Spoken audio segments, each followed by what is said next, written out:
What is up, entrepreneurs? Welcome back to our Helpcast session here on Entree Women TV. Whether that is you're seeing that on YouTube or you're seeing that on Facebook, thank you for being here. Thank you for your time and attention. So, this Helpcast is dedicated to you. So, to help you simplify the video creation process. And by doing that, outside of the tutorials, outside of the videos, outside of the free downloadables, the guides and hashtag all of the things, I want to make sure that I created something that could help to serve you more. And so the Helpcast is, again, like I said, is dedicated to helping you, letting you come on live in person and be able to ask your questions. Whether that's showing a piece of gear, trying to figure out why this is working or why this is not, drop your questions in the chat and hashtag all of the things. You can now go to diana.link/join if you want to come on and ask your specific questions. And you can do that whether you are on your phone or on your computer. And then after the live stream, that link goes back to a page on my website where you can watch the replay, get the details for if there is going to be another Helpcast. Otherwise, we're taking this week by week kind of a thing, just to kind of see and keep pace with the posts. Like, if you all need help, if you all want help, I don't want to just like every Friday at noon, because it may not work for everybody. So if you want more of these Helpcasts, let me know in the comments. Should we keep doing this? Should we stop doing these? Should this be the last one? And so let me know. So we have Tarek Istan, is that correct? Let me know if that's pronounced. Like I said, good luck on this session. Well, thank you so much. Appreciate you. And we also have Minjia. Is that right? Jan, hi. Good to see you. Love that profile picture you got going on there. Adon, good to see you. Said, hi, I'm here, as are we. And okay. So we've been conversing on Instagram. I have not properly found the right way to pronounce your name. It says, hi from Germany. Hello. Good to see you. Glad that you are here. So again, guys, you can always go to diana.link/join to hop on and ask your questions, or you can drop those in the chat as well. And we'll be getting to those. I do answer all of my questions and comments and replying to everyone. And so like, you guys blew me away with the last video sharing about the new Canon update. And so I want to answer some questions and some things that have been populating there as well. So we have Explore Inform saying, hello, Diana and everyone. Hey, how you doing? Good to see you. And so Ramona, hey, how you doing? Good to see you. I got your email. I still need to reply to you. So I did see your email. I will get back to you later today. It says, hello, checking in. Good to see you. And all right, so we got our first question here. So Minjia, let me know, like, if I ever pronounce you all's name wrong, just let me know. Okay, I'm trying. Says, hi Diana, I'm using StreamYard too, but I don't have a cam link to connect my Canon. The Elgato 4K they're all sold out online. Is there a way to connect my Canon to StreamYard without the 4K cam link? Yes, I'm proud to say yes, there is. So what has happened over this last week is that Canon recently announced the ability to live stream with certain Canon cameras. It's not, unfortunately, it's not all of them, but with certain Canon cameras, they allow you to connect your camera. So let me see if I can pull this up real quick. That's probably easier than me trying to describe it when I could actually just show you. And so let's see here, Canon Eos Utility Beta. So yeah, that's what it's called. So you have basically at that point, since the Elgato cam links are all sold out, the best way after that, if you're on PC, it will be Canon's Utility Beta software that they're releasing. And if you don't have a PC and you're on Mac, I would absolutely recommend Ecamm Live, because they also have a virtual camera feature on there that allows you to use that same kind of a experience that you would get with a capture card, but without having to need a capture card. So right now I'm using my Sony a6400 with the Elgato Cam Link, the original, the HD one.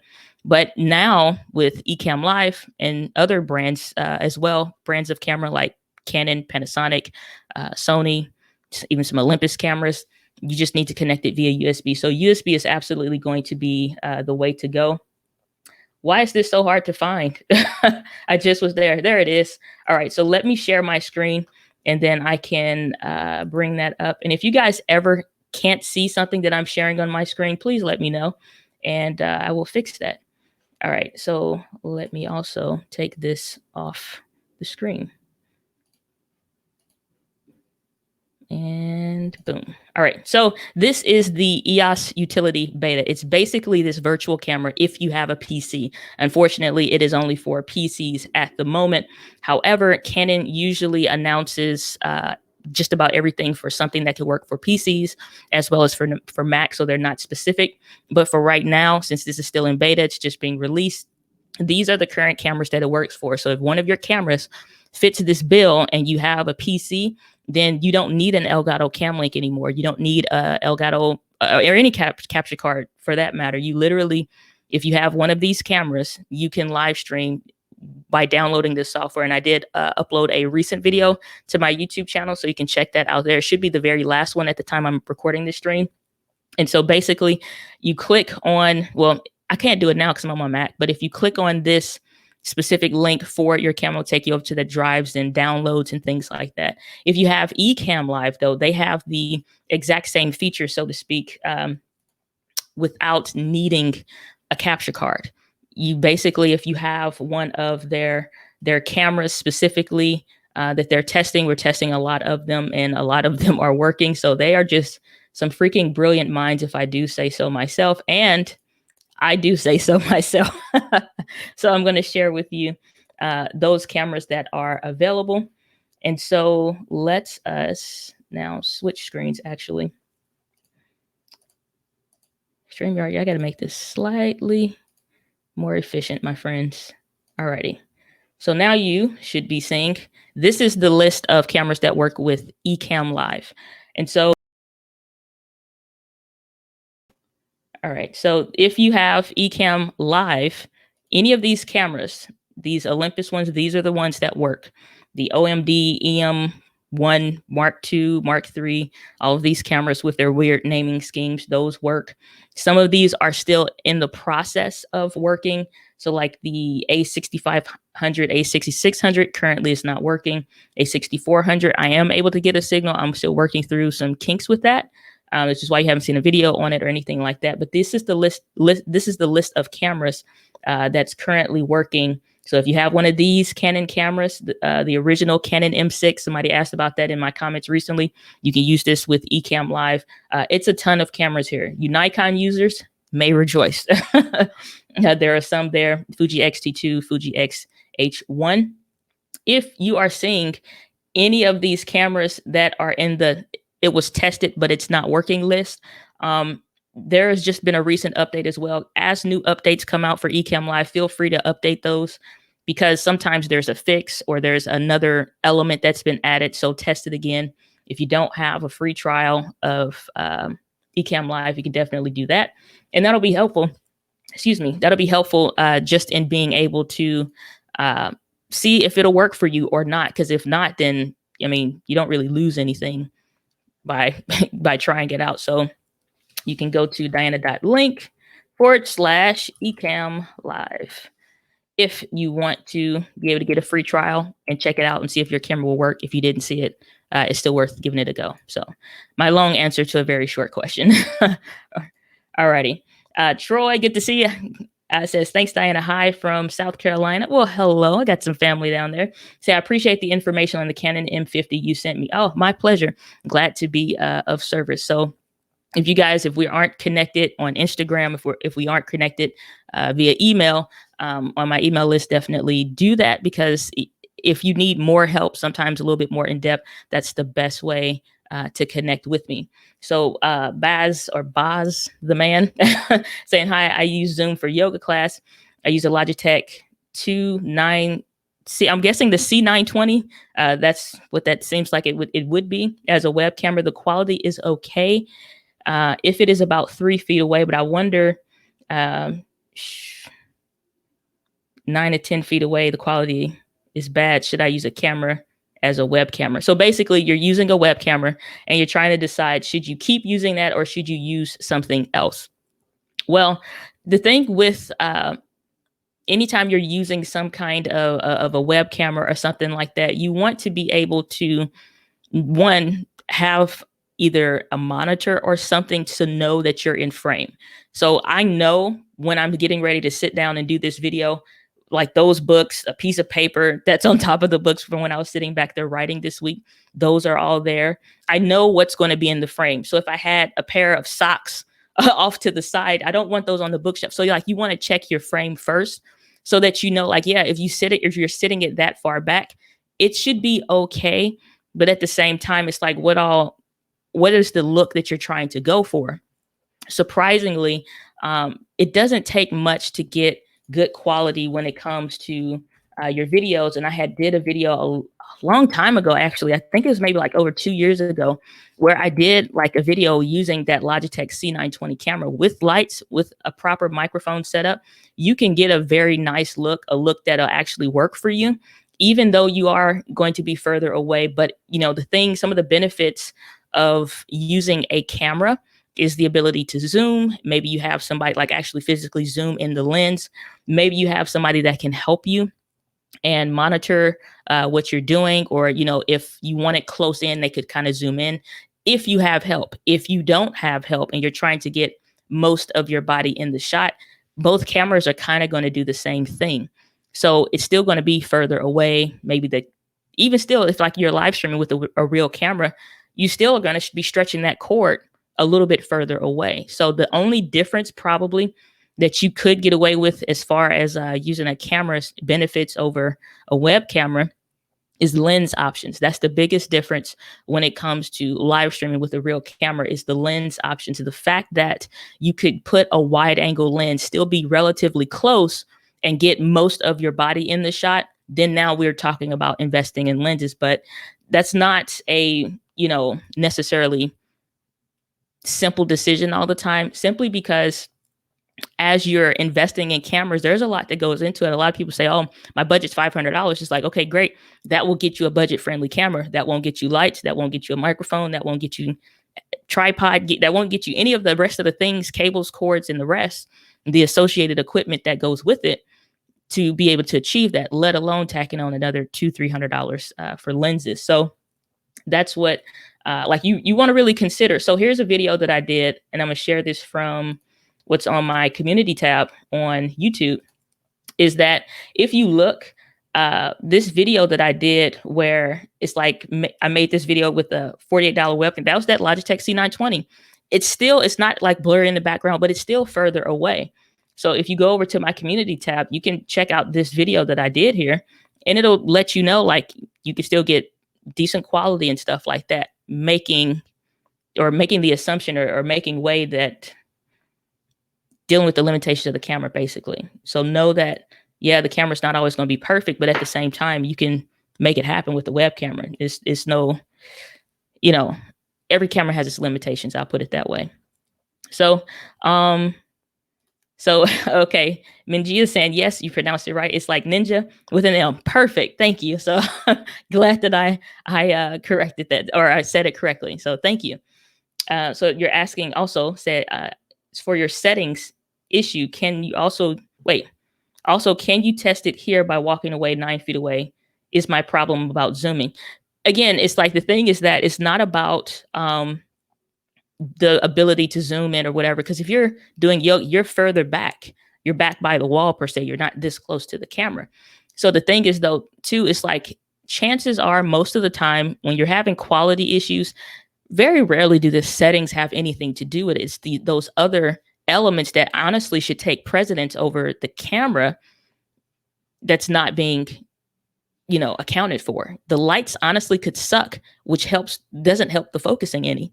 No camera can see literally in the dark. They all still need some kind of a light, some kind of a something to be able to see what the heck it's looking at. Once it starts to detect based on the lighting, oh, it's like, oh, I can see that's a face. Oh, I can identify that's a cat. Oh, I can identify that's an eyeball. It still needs some variation of lighting to see it.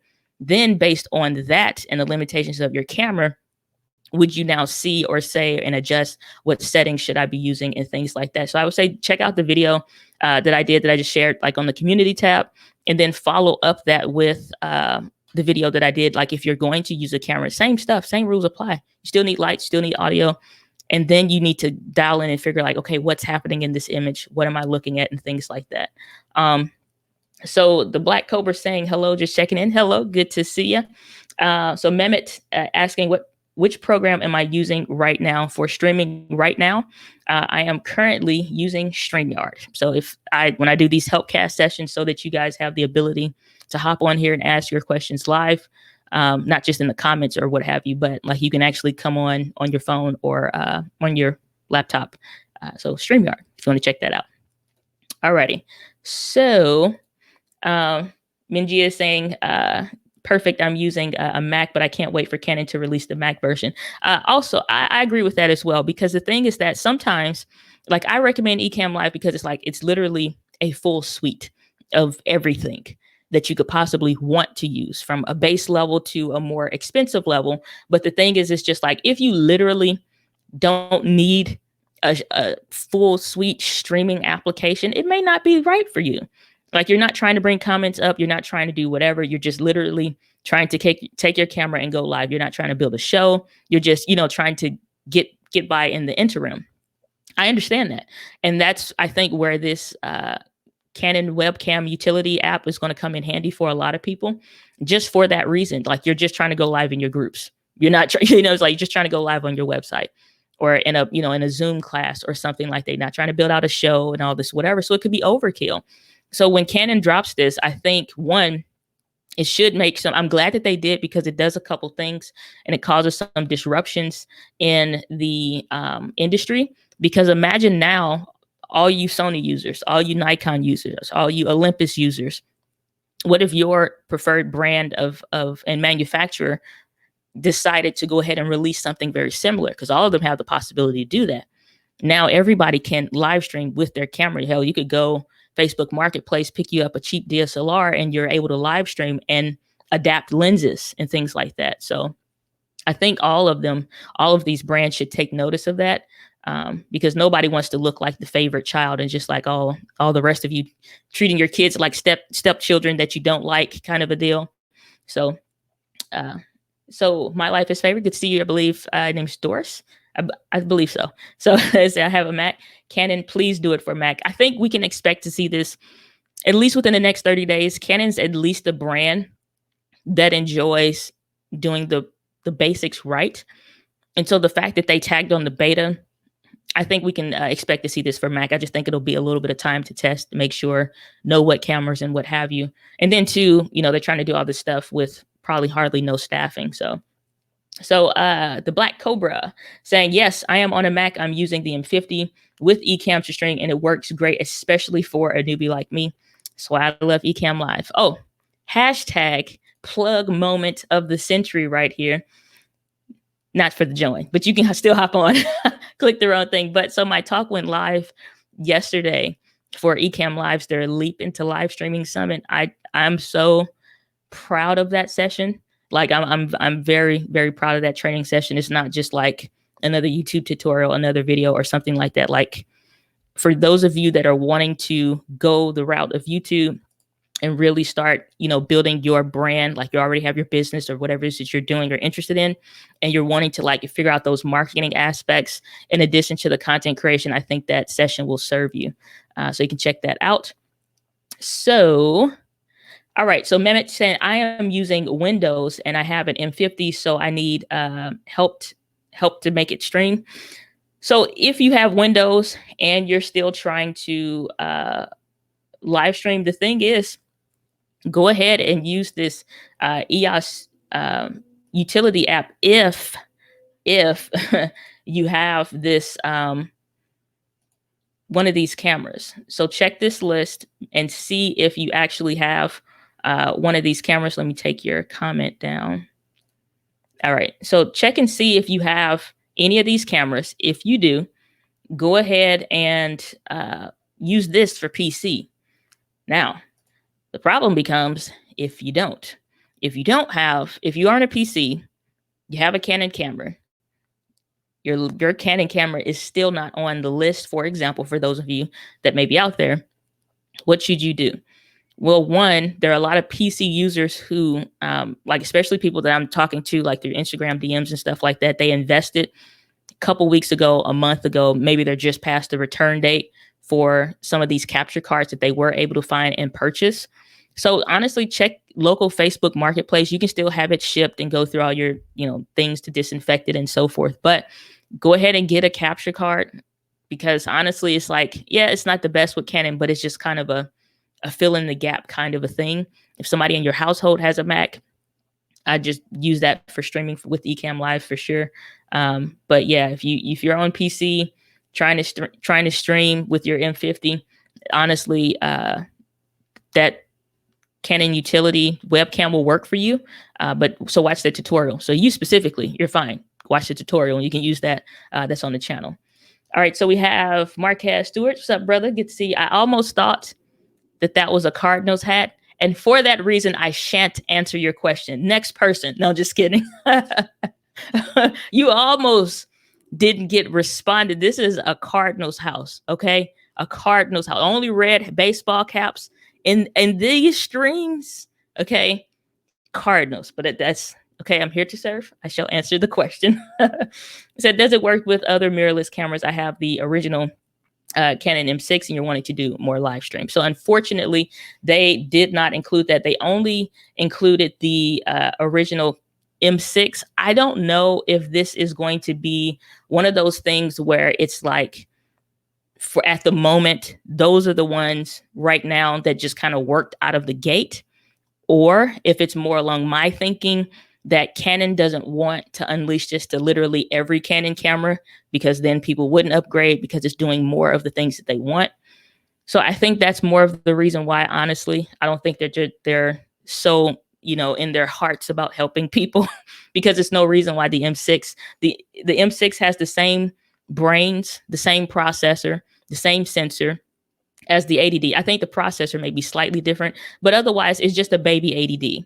And that was the big selling point with that camera. So the fact that the 80D is there, and like you got the 70, you got T7i, the T7i, 77D, M6, original M6, all those came out in 2017 at the exact same date I think it was at NAB.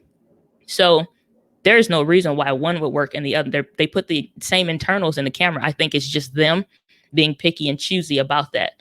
So if it's not helping to try to stream with the M6 right now, again, if you have a Mac, the best thing that you could do is go ahead and use Ecamm Live. If you don't, try to get your hands on a capture card. In the meantime, it's just like, yeah, there's other stuff like Sparkle Cam and the rest.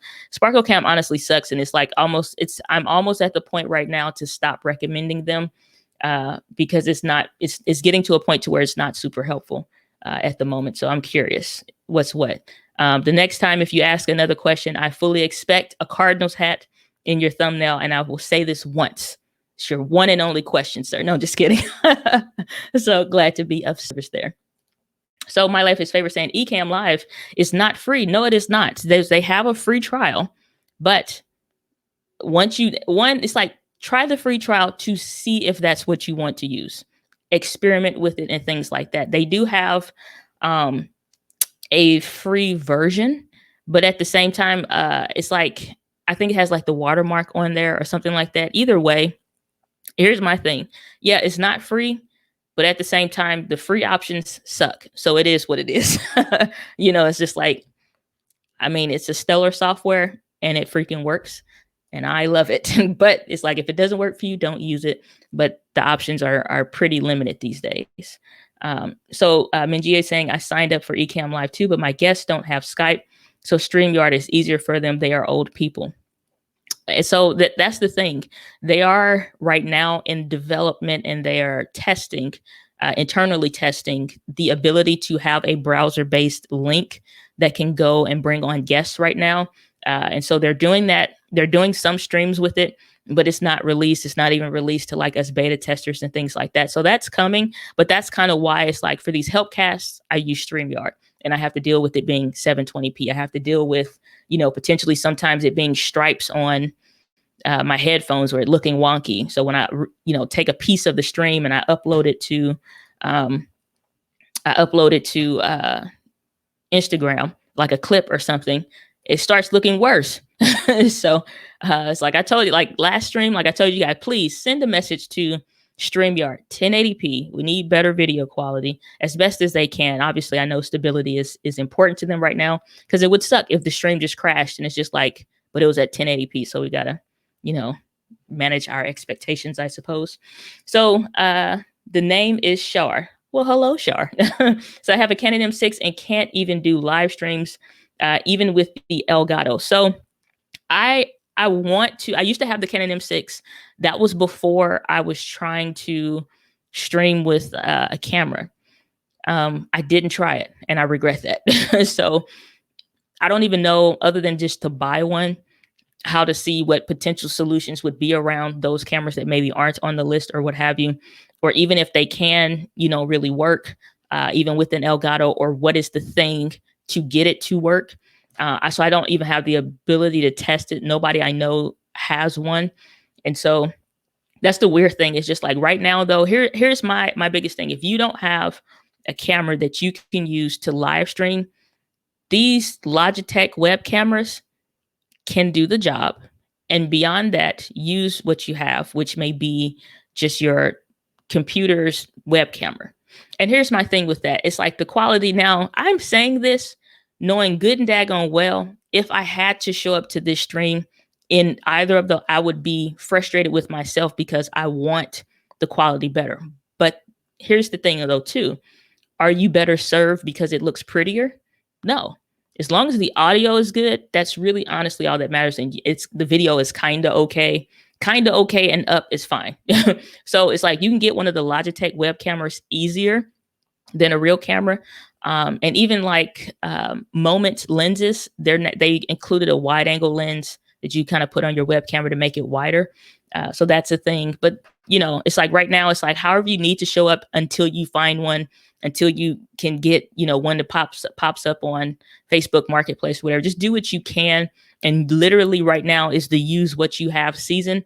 Yes, if I still had my Canon M6 and I couldn't stream, it would suck, but I would still be here. I would still show up for you. I would still, so the Logitech web cameras you can find for at least 60 to 70 bucks and get decent quality. Make sure you have lights and that'll work. Troy is saying, I'm using the Panasonic G85 25 millimeter f1.4 lens, which is a stellar setup, if I do say so myself. And I do say so myself, with a great shallow depth of field, but the autofocus, when it is set to face and eye detection, seems to lose focus and focus on my background, lights, or my microphone. Welcome to the world of Panasonic, which is why I left despite how much I love Panasonic cameras. Here's the thing. When you have a Panasonic camera, know that none of them really focus well. The difference is you have focusing options. Now, this can get a little techie, so I'm going to try to explain this as easily as I can. You have like 5, I believe, if memory serves me correct, there are 5 different autofocusing types on the G85 and just other Panasonic cameras. The autofocus is not what you want. What you do want is to either use the app so that it has like this weird thing where you can be in manual focus, but still tap the screen on your phone to manually focus from a distance. You can do that. The other thing that I used to do was zone focusing. Zone focusing says only a certain area of like wherever you place this box will be in focus. So I'm not moving. So I would put my zone focus literally where my hands are, and nothing outside of this box would be in focus. It's not going to focus on anything else. So you can have it where, what I'm saying, either you literally can shade in with your finger what boxes should be in focus and still do that area. So no matter where you turn or how, you move, it's only focusing its autofocus efforts here. And that's the frustrating thing with Panasonic is their contrast detection autofocus. Canon, Panasonic, even Fuji, even some of the Nikons, modern Nikons have what's called phase detection autofocus. And those focus way better than, the contrast detection autofocus. So that's what you're dealing with. Change your autofocus setting to just like zone focusing or something like that. Adam's exploit saying hello, hello. Chip, chip, cheerio, Adam. Good to see you. So Shar saying, will it turn off after 30 minutes on the M6? I don't know. It probably would. The only thing is that all Canon cameras have a 30-minute timer where it will go to sleep just about. Maybe like the R and RP are slightly different, even maybe the SL3, because those have clean HDMI out. So maybe those are off for that. But when it comes to the M6, it's a big question mark for me because I never tested that camera for live streaming. Saying we also use the M50 with a Mac. Do you use TubeBuddy or vidIQ for your YouTube channel? I am a diehard TubeBuddy fan, and I have not talked about that yet on the channel. I haven't done like any trainings around that yet, but it's like when I'm working with my video marketing coaching clients, I'm walking them through how to use that. So everything like that I talked about in my session, the 3 live streaming secret session that I did with Ecamm Live on their Leap into Live Stream Summit, like UC TubeBuddy is there. I just uninstalled vidIQ, other than to see when is the best time to post or whatever. And then some people like they speak well of it. It works well for them. That's fine. Different strokes for different folks. However, TubeBuddy is the tool, in my opinion, that was created for creators. It's created with us in mind. I had to go through and change a bunch of links on my, like I have hundreds of videos. So many are public and then so many are unlisted. And then just like I think it's like in 2018, I deleted like over 100 old videos. So I've done like 500-600 videos now. So over the course of that, descriptions get old, links need to be updated. TubeBuddy has stuff in there like that's a part of it that makes it so easy to use. It just freaking works. So like I could say, if you see an old Instagram link that maybe if my name was different, then I could go in, like let's say I got married and my last name changed. Then I could go in and say, oh, don't make it Diana Gladney, make it Diana Gladney dash, the new last name. Okay, well, TubeBuddy lets me go in and search and find with their same tool and replace all that stuff. It does it on its own. I don't need to do that. Imagine having to go in and search and figure out which ones. No, that'd be hell. So TubeBuddy for me is like, it's just like, it's the bee's knees. Like if you've been around me for any length of time, you've been on the channel, like if it's something I love, it goes on my, bee's knees Hall of Fame. TubeBuddy is up there over vidIQ for sure. So Minjia is saying, thank you, Diana. Should I wait for Canon to release the Mac version or still buy the 4K cam link? No, I just honestly, I would use Ecamm Live because here's the thing. You don't have to pay for the year. So if you paid for 2 months, let's say it's like, what is it? Maybe $8 to $12 or something like that. You spent $24. That's a 2 for 20. I always either, I equate things either into food prices, or like meal prices, book prices, or camera prices. That's how I equate things. So like people say, oh, it costs this much. And be like, do you know how many books that is at the book fair? And so, or somebody says like, so that equivalent, it's like, that's a 2 for 20 at Applebee's. So it's like for the cost over 2 for 20 at Applebee's, you could have until in the meantime, maybe until let's say the Mac version comes out, you spent $24. We've spent $24 on worse things, that, I would say don't worry about the cost of it at that point, especially if you have a business. You can always write that off at the end of the year as an investment into the company. So I wouldn't try to wait. And then you got this 4K cam link because it's not something that you want to use long term unless you maybe plan to switch. Like I knew I wouldn't probably always stay with Canon, so a cam link would serve me well in the long term. Ryan, I see you back there. So there's a private chat in the back. So let me know when you're ready. But yeah, that's my thing. Let's see. The Black Cobra saying Ecamm is free with a watermark on the screen as long as you are streaming on your personal Facebook page, not a page or a group. And I think YouTube is included with that, but I could be wrong. But yeah, so it's a version out there, but again, it's just like for the cost of a 2 for 20 at Applebee's until the Mac version comes out, and it may be free. It's like you spent $24. We've burnt gas following our cousin that didn't know where they were going around town, trying to take you someplace. It's like we've all spent $20 worse than maybe for the next 2 months to get you by on a subscription for Ecamm Live if that's all that you would need. So that's my thing. So Albert, good to see you. Glad that you are here.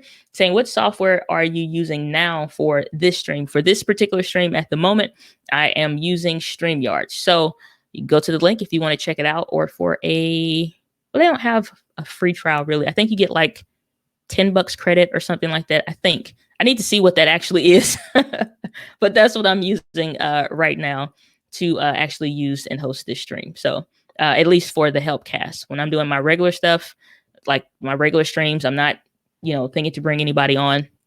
I just use Ecamm Live. So Adam's exploits, you're saying, I guess that have to use a wireless lav microphone also. For what specifically? All right, so online yoga classes. Hello, good to see you. Love your beautiful thumbnail there. Says, hi, Diana. Sorry if someone has already asked. Is there any way to brighten a live YouTube video afterwards in YouTube Studio? I have lights, but it still looks so dark. So if you are having and you can go real quick, depending on how fast you are at the thumbs, you can send me a message on Instagram and I could probably pull that up and we can take a look so I can see fully what you mean. We could pull up your video. But here's the thing. You do have some basic tools when it comes to updating your stuff in YouTube, like so that you can make those adjustments, but it's not as finely tuned as what you probably could do before you upload it. So a couple things. Videos look different on a lot of different screens, whether it's your phone, your laptop, or a monitor that you bought separately. It looks different. So take into consideration if you're trying to adjust a video on a specific thing, because some videos I look probably almost Mexican. And then on other videos, I look probably sick. I'm probably turning green. So it depends. But for my monitor and what I'm editing to, that's, has calibrated color things going on in it, I know when I'm pumping that out, it should look fine. If it changes so drastically, again, consider where you're looking at that at. Try looking at it on your phone, your laptop, and monitor or what have you, and see, do you really need to change it? Because if it's just darkness, you can go in the back of the YouTube Studio and you can adjust it. But again, you can't like finely tune it. You could overshoot it, you can undershoot it, make it worse. It just really depends. So I'm trying to see if I can bring up one of my videos maybe and see if I can show you exactly where that is. But the editor should give you some different tools, so to speak, that may work. So let me see here. All right, so let me pull this in the background and y'all can take a look, see. All right, so let's do another share screen here.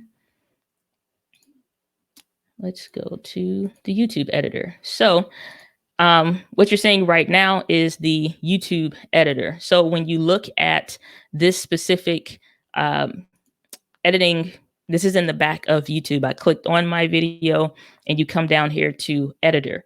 Anything that you need to do just about, you should be able to do it back here.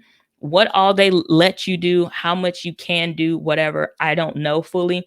You want to experiment back here, but if you could add some blur to kind of like blur somebody's face, you can do very minimal things, but kind of once the video is uploaded, it's just kind of uploaded. So there's not much you can do kind of after the fact. And then here's another thing too. Give yourself some grace about quality. There are videos that I did even a year ago that I am disappointed and disgusted with. There are videos I did 6 months ago, and I look at it like, what the hell were you thinking, Diana? However, it's like at the end of the day, people aren't judging you. Only you are judging you. So, and here's the thing too. People that are judging you have nothing better to do. Okay? Make that a plaque on your wall. They have, you know what I'm saying? Like somebody's like, oh man, you look like a Mexican in that one. It's like, well, you know what? I love Mexican food. So forget you, It's like, don't worry so much about it. Try to get it right the next time. If a video is exploding and it looks horrible, guess what? It's not exploding because it was so beautiful. It's exploding because you got some value there. So if you're doing like this online yoga training and stuff like that, guess what? They're there for you and with the value that you're providing and because you're serving them, not because it's dark. They can forgive that. So, oh, we got a super chat by Troy said, thanks for the great answers and for your time, Diana. My pleasure, Troy. Thank you so much. I appreciate that. As always, you all giving from your bosom unto mine. I shall appreciate that. So more coffee money, because I'm telling you, I'm down in some pots in this house. So all right, let's get to the comments here. I left off. Okay, so online yoga classes. So I answered that one. Alrighty. So forgive me, y'all. I'm looking through. All right. So Troy had another question. Said with Ecamm Live, and I'm using the virtual camera to show my overlays during a Zoom and Skype call. Wait, with Ecamm Live, and I'm using the virtual camera, okay, to show your overlays on a Zoom and the Skype calls with the graphics. They're flipped in Zoom. Is there a way to mirror the function to fix that? But in Skype, what do I do? So that's a mouthful for me to read at least. So here's the thing. You do have the ability to flip that when you are actually, let's see here if I can pull up Ecamm Live. So you do have like a mirror function. So I guess it would depend on what you're doing, when you're doing it, and how you're trying to do it. If you're saying that you need to mirror it, you can. Let me take this branding thing down here. So let me try to pull Ecamm Live up. Hopefully it works well with StreamYard at the moment and it doesn't get too slow because my computer might start wheezing. All right, 1 second, y'all. Let me get these screens set up. If it starts to delay a little bit, just give me a little grace because my computer's a little aged. All right. Not that one. Not that one. All right. So I'm bringing up Ecamm Live here. All right. So let me share my screen and I can show you. And my computer is wheezing because it does not have enough RAM. All right. So this is in Ecamm Live.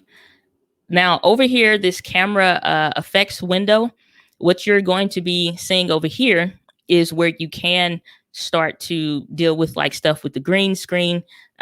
For example, so we had like online yoga class. It was asking about brightness. You can adjust the brightness and the darkness and stuff like that. So depending on when I'm recording, the way it's looking and things like that, I can start to adjust and things like that. This is where you would come to do that. And you could click on this mirror function and you see it flips. So if you're noticing in one system or another, it's starting to look different or weird or whatever, you can flip it over here with this mirror function if you're using Ecamm Live to do that. And it's freaking me out, so I'm going to stop. So that's what I would suggest doing. Also, when you're creating scenes on your actual thing, let me take this. Ooh, calm down, computer. We're shutting it down because I know you don't have enough RAM to run everything that I got going on today. So, all right. So when you're trying to do your different shows or your different presentations or what have you, those scenes that you'll see like in the box, think of that like a template. You don't want to just be randomly clicking on everything and just always feel like it's a jumble. You want to create a template. Everything that I do, I always teach like a system for how to do it or a way to think going into that. So when you're using Ecamm, use those scenes as a system. So create like a folder so that you could start knowing, like, name it like Zoom streams. So if Zoom looks fine, you know all of the things that you just click on the Zoom one. If you're creating one that is mirrored because it is in Skype and it's flipped or whatever the case is, or vice versa, whatever the problem was, you can have that mirror function checked for that scene. So when you go to that scene, it's flipped. So you don't have to already think, oh, I got to make sure I do that. No, like reduce your stress. You're thinking, I like systems. So if I'm creating something for, let's say if I was bringing on a guest, I created a folder. There's one where it's both of us side by side. There's another scene where it's this, and all that's in that folder. You can do all that stuff in scenes. I'm needing to upload and get to the Ecamm Live tutorials on the channel. They're not up yet, but that kind of stuff is coming. But that's what I would suggest. So explore informs, and I had my first successful stream with a guest this week. M50 plus the PC plus Sparkle Cam plus StreamYard. Holy mackerel Louise, that's a lot. And so I'm glad that it went well for you. So Adam's exploit saying, I hope they worked the problems out on the beta. I understand the DPI isn't very good, only 720p now. Well, I mean, here's the thing though, too. It's not like everything in the world is okay. Like they probably can only have so many people, so many engineers working on stuff. I've even heard for some companies that they are, they can't have people work in like their normal positions. They can't come to the building or what have you. And it's like they can't take a laptop home that will run everything, like to run the systems and probably the access to the intranet in the way that they need to. Some of that stuff is only available while you're there. And so that's the same kind of thing like when I worked at the bank. Yeah, you have access to some things, and yeah, you can do some stuff. And yeah, even though it's like online banking or whatever, for what I was doing, some stuff you need to be there, so that you can have access to. So it's the same kind of way. Right now, it's like I wouldn't focus so much on quality. Like lower the expectation. If you didn't already come into the coronavirus with everything, then don't worry about like trying to make sure it's, up to par with, my streaming stuff, for example. It's like I've had this stuff for years. I've been investing in camera stuff way more than anything else. So it's like I already had the stuff when it kicked off. So unless you had everything, tested all your stuff, like unless you was already into it, don't worry about if you can't get it there. Over time, you can progressively make it better. Don't worry about that. Like this is at 720p today. Stuff is slowing down. I can't bring this up at the same time. I need a new Mac. Are we here or are we not? So that's my whole thing. Don't worry about some of that other stuff. So getting the questions, have you tried the option with Camera Live and Cam Twist for YouTube? It also works for Mac and Canon cameras. Yes, I have.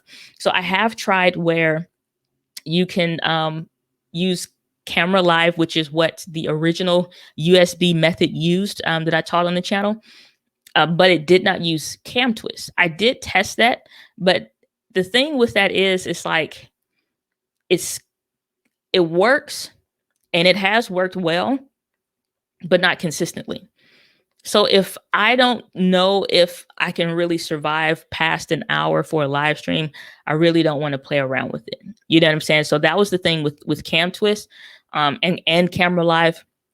Cam Twist seemed to be fine for what it was doing, pulling in that, for those of you that are curious what the hell we're talking about. So if you had Camera Live that would bring in the feed from your Canon camera, what Cam Twist would do was siphon or pick up that information or that footage and stuff from Camera Live so that you could live stream. Basically, it took two programs to do what the one, Canon utility web camera thing is doing. That still can work, but it may not be dependable. And the reason why I'm not recommending that right now is, again, it's just because dependability, reliability. If you got a paid coaching call or coaching class or whatever the case is, how hard is it to restart a stream once it crashes? You know what I'm saying? So it's just like, that's my whole thing. And it's just not worth it. And I honestly don't want to deal with the questions and the hell that comes back of doing a video. And people have a lot of problems with like the tech side of it. So that's where I do, as far as like, that's where I draw the line with that. So Christopher Mendoza, good to see you. Glad you're here, saying, do you have a recommendation for Microsoft Teams to do the same thing as StreamYard, comments, etc., so I don't have to monitor the chat? Use StreamYard. So here's the thing, is just like they have a record only option. If you need, like, there's no limitations on that. You don't necessarily have to start recording the session. You can, but you can do the same thing. I've had meetings, like group meetings, where I need the functionality, the ease of use. Somebody's on the road, they're driving, but they can have their phone on the dash and listen and talk or whatever without having to be like distracted or whatever. Like I've needed more of the functionality that StreamYard provides, and I need to have a quick meeting or something. Okay, I just use StreamYard. I just use the record only. That's the thing. You don't have to only live stream. You can do a record only version. And if you need to record the meeting, you can. But otherwise, y'all could just be in there. If I say, hey, y'all, I'm going to have a free group training. Here's the link.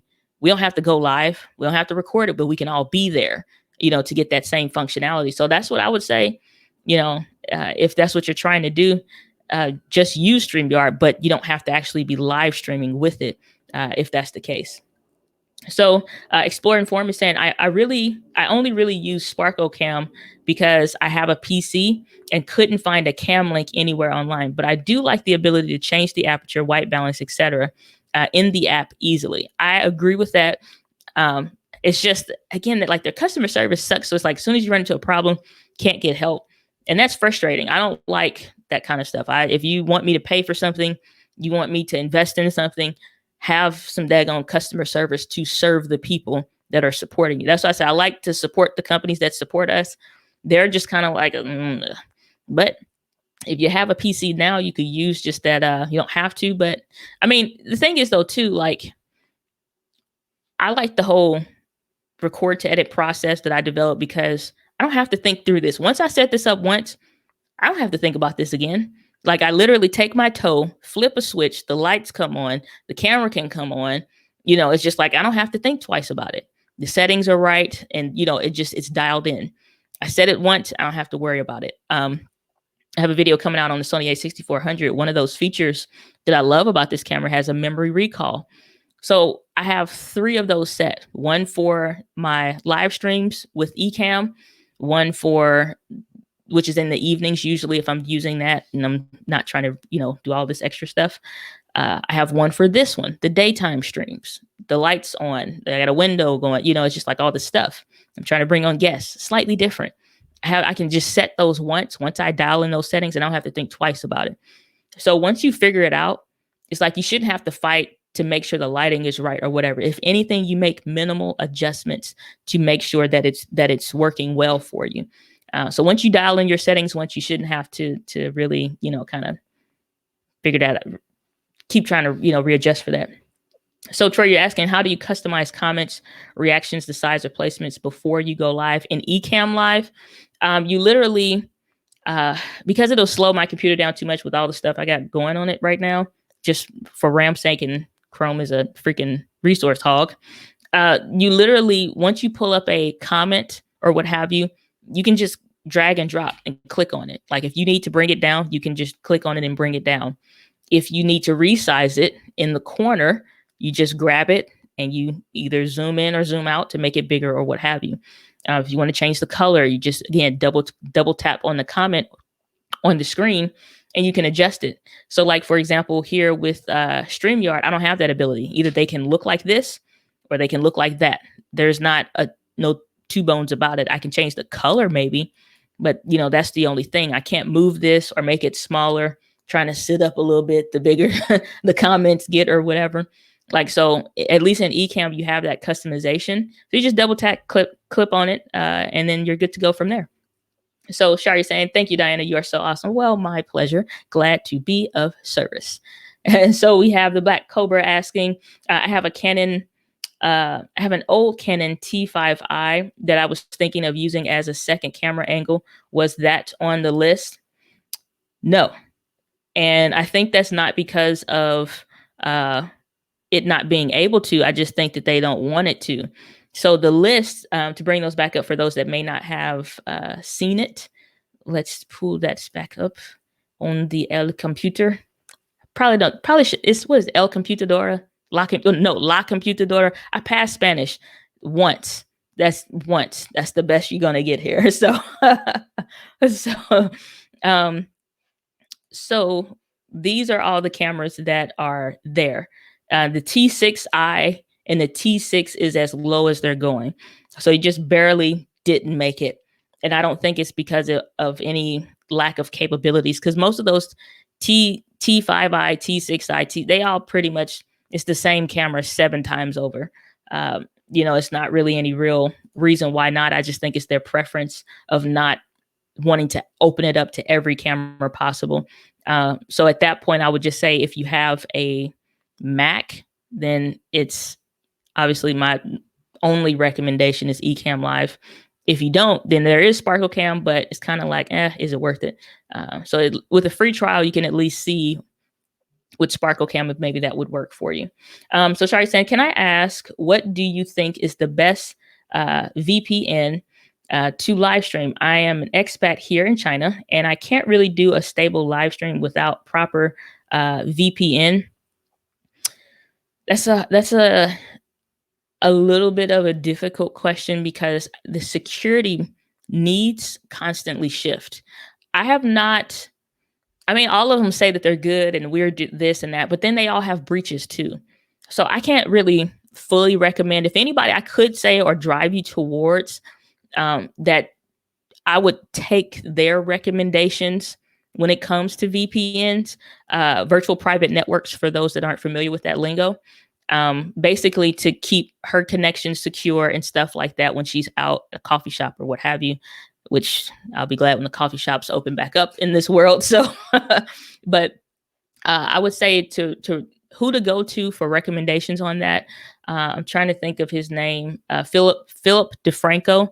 He usually have different like sponsored ads, but I know him and his team at least test that stuff. So I would check out Philip DeFranco's ads, or not ad spots, but like his description in his videos or like about page. Usually he'll have it linked there. Check his one of his recent videos or something like that. He usually recommends a VPN or one that they are have tested. It's, that's who I would suggest, like whatever he probably is recommending at the moment for virtual private networks. That's would be my same recommendation, or the one that I at least would start trying if I were in your shoes. So Guy Brian, good to see you, Guy, saying, do you know how to live stream to Instagram, Facebook, YouTube at the same time? Well, that's a loaded question.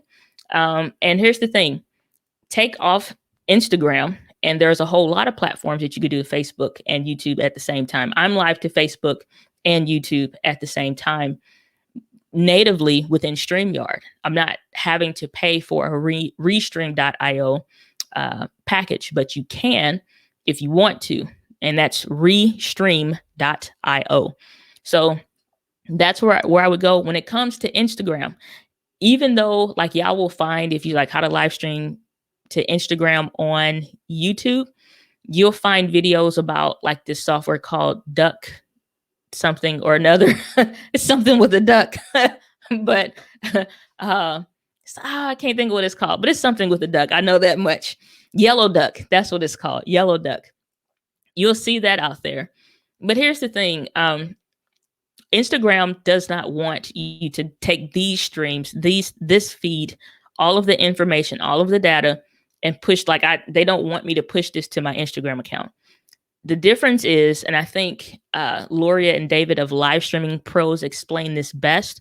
One, you have the possibility to get your account shut down. So it's like, while the language in the terms and condition for Instagram on live streaming from desktop suggest not doing it and stuff like that, here's the thing. They have shut down people's accounts or threatened to, and they have no qualms about it. One day you're there and then the next moment you're not.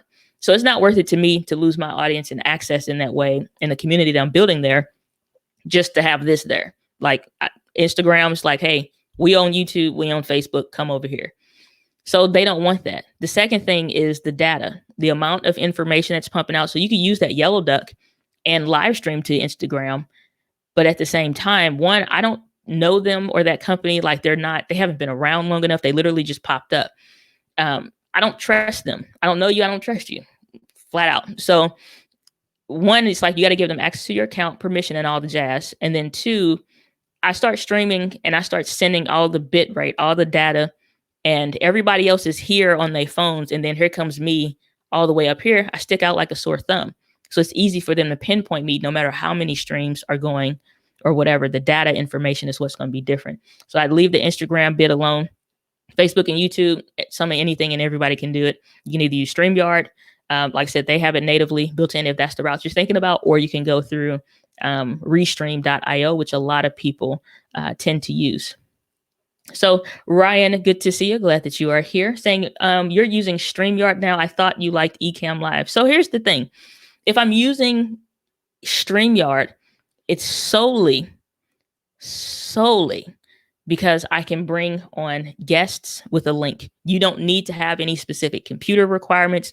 or anything like that, I literally can send you the link. Like I say, you can go to the Diana.link /join if you want to hop on live. If you're on your phone right now, you could come on the stream and ask your question right now. With Ecamm, I'd have to have you go through Skype and do all of that stuff. So it's not as easy. So if I'm just doing my streams, I'm not, needing to worry about guests for real in a more simple way. I'm not using StreamYard ever. I'm going straight for Ecamm every single time. If I need to bring on guests though, it's like Skype sucks, first of all, in my opinion. So I don't want to use that as best as I can. Not for stability, not for quality. Sucks in the way like it used up a lot of resource on your computer. It just is a hog when it comes to resources. So now I need to run that and Ecamm Live. It's like, again, I don't have the most powerful computer when it comes to Mac, so I really don't want to do that. So that's when it's just like different tools for different use cases. To bring you guys on, you want to ask your questions live, StreamYard is going to be the way. Otherwise, until Ecamm drops that feature to be able to bring you into my Ecamm live stream with a link, then it's just like I'm going to use StreamYard. And honestly, as a teacher and educator for entrepreneurs to help you guys learn video, sometimes Ecamm is not the best tool for you. Sometimes it's StreamYard because it is easier for you to use or learn. You don't need such a big ceiling, so to speak. You just really need basics. You want to bring on comments or whatever, bring on guests, and that's maybe it. You're not worried too much about quality. Sometimes StreamYard is a better tool as far as what helps to serve the audience, the overall audience. So Online Yoga Class saying, LOL, we're in Scotland and the light changes fast here. Thanks so much for answering my question. I just couldn't find where it was in the editor to lighten it. Okay. If not, then it's just like my hack, honestly, when it comes to lights, is a remote. So now you saw the light went off. And like if I'm just using my remote for my lights and then I turn the light back on, I can make this brighter, I can make it darker. Or like I said, I can turn it on or I can turn it off. Or this other light off to the side of me, I can turn that off or I could turn it on as I need to. So you could get better lights so that if you go from one video, sun is going down or whatever the light situation is there, and you're saying, well, crap, I need to do this. So you don't have to get up and just get you some better lights with the remote so that you can kind of adjust things on the fly. Because honestly, it's like it's a brighter day today than it was the last time based on the settings that I have and stuff set for my camera. So I turned it down 10%. And so the lighting could be better. So it's not super duper bright. So, alrighty. So, wait, first of all, okay, so that's the next question. Just want to make sure. So it could be a silly question, but what is the scale on any camera that goes from -3 to +3? Well, it's not a math equation. I can tell you that much, thankfully. So when it comes to that, that is your exposure meter. At the bottom of your camera, you will see that where it goes from the -3 up to the +3, and that's your exposure meter. Basically, as I just turned on my lights and now I'm going to turn it off, the exposure would have dropped. So think of exposure like brightness to the camera. If as I'm doing this, the sun went down or it's going down, it gets dark. The exposure the light has just gone down. So now the camera is saying, whoa, it just got dark. So if it's in the negative, it's saying based on what we can read from the camera, the information is no longer properly exposed or properly well lit. It's too dark.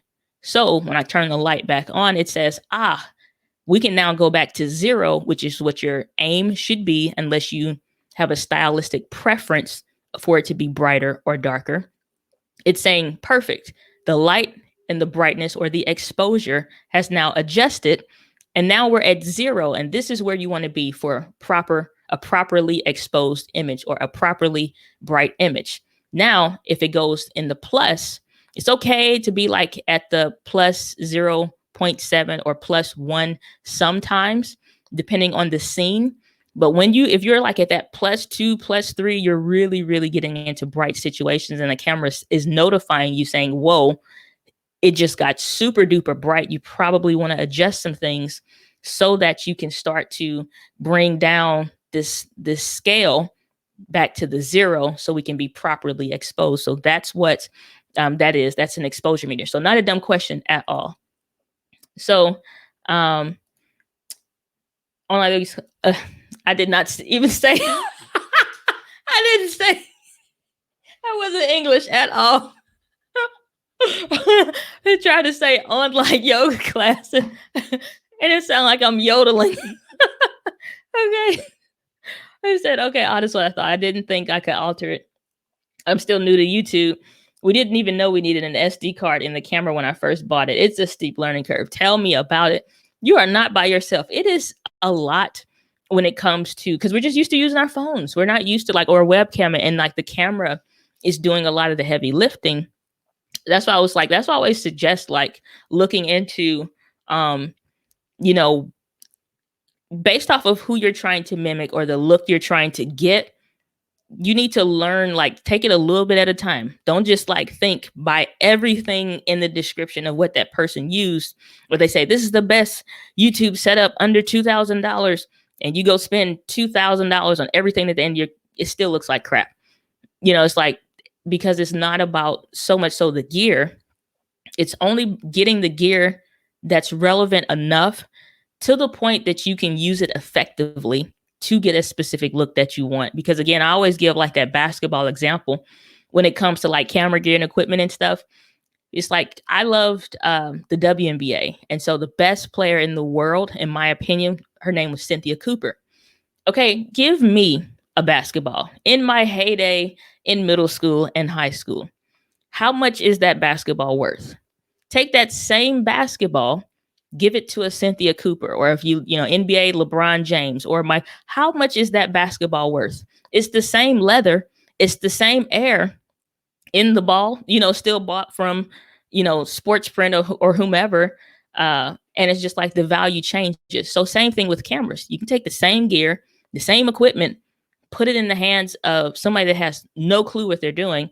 And you're like, oh, this sucks. I need a better lens. No, you need to learn what if you put that in a more experienced person's hands is doing. What are they looking for? That's why I did that video, Fixing Your Settings, where me and Cantus, while I was going through his settings on his camera, like, here's what's happening. Here's the information and how it's reading it. So if you can learn the icons on your phone, you can learn the icons on a camera. It's just understanding, just like Trek asked this question about this exposure scale, this meter. That's a very smart question to ask. It's a lot of stuff on the screen. It's like, what does this mean? And how is the camera trying to tell me what's happening? That's the thing. Maybe I should probably do a video around that, but I kind of already did though, in that last one. So that's my thing. So spicy topic. Love your thumbnail, my dear. Said, thanks for being here. Glad that you're here. Saying, hi, Dan, I love OBS. Well, I'm going to tell you right now, I don't. So I'm curious about the rest of this as I read it. He said, I've recently messed up the stream settings and my entire live was frozen. What's the best frame rate that I should use to avoid dropped frames? I don't think frame rate, like you can do 24 frames per second, 30 frames per second, even 60 frames per second. I don't really think frame rate is going to be the difference of what makes your stream freeze or not. I would take into an account and look into, like, are you connected via Wi-Fi or Ethernet? If you're using OBS, you sound like a pretty experienced sister when it comes to live streaming, or at least getting, the basics down. I would check some other things that's going on there before you start looking into the frame rate, because I don't really think that matters. I do all my streams now in like 30 frames per second.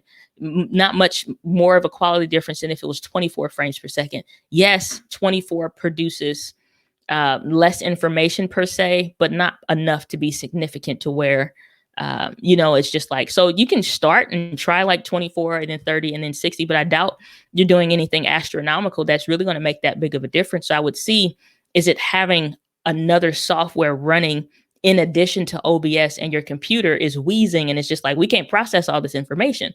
So maybe close Final Cut Pro, so maybe close the other 72 tabs that we all have open at the same time, so just like, I would start looking into that. And if you're on a Mac, they have that activity monitor. I would check that and see what is being used up a lot, and if not, then I would check, like if you're on PC, I don't know what it's called, but I would start seeing what things are being used on your computer, like that. So that's what I would try. So Ramona saying, how do you do donations? If you look in the comment box on the YouTube thing, it's like a super chat button. It may look like a money sign or something like that. Once you click on that, it'll let you like send a donation if you want to do that. It's called a super chat though. So that's what that is. All right. So we have Qual Comity. Good to see you. Glad that you are here. Said, is there minimum computer requirements to successfully stream RAM or storage?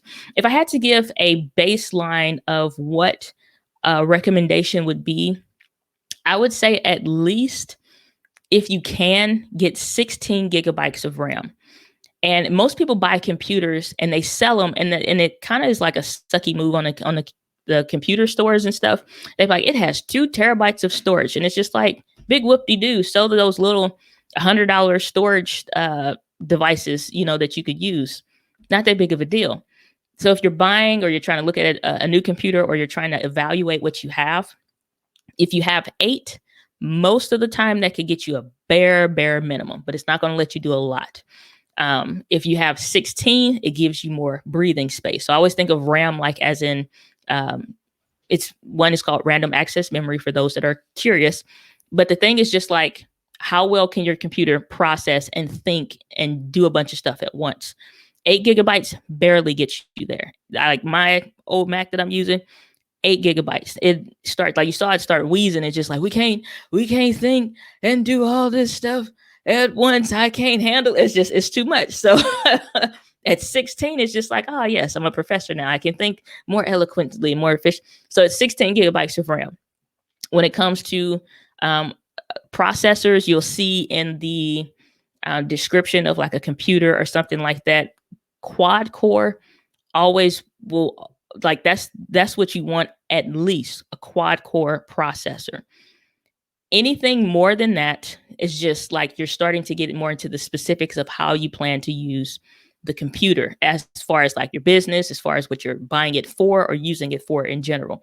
Because then you're looking into, for example, I do a lot of video work, whether I'm editing my own videos or like getting into 4K, you have like 6K and 8K cameras. So now I would be looking into dedicated video graphics cards, so that again, I don't just have 16 gigabytes of RAM for the computer's brain and memory, so to speak, but it also has a second brain, so to speak, that helps when it comes to processing video. So a graphics card helping it with the digital data and stuff like that that goes into that.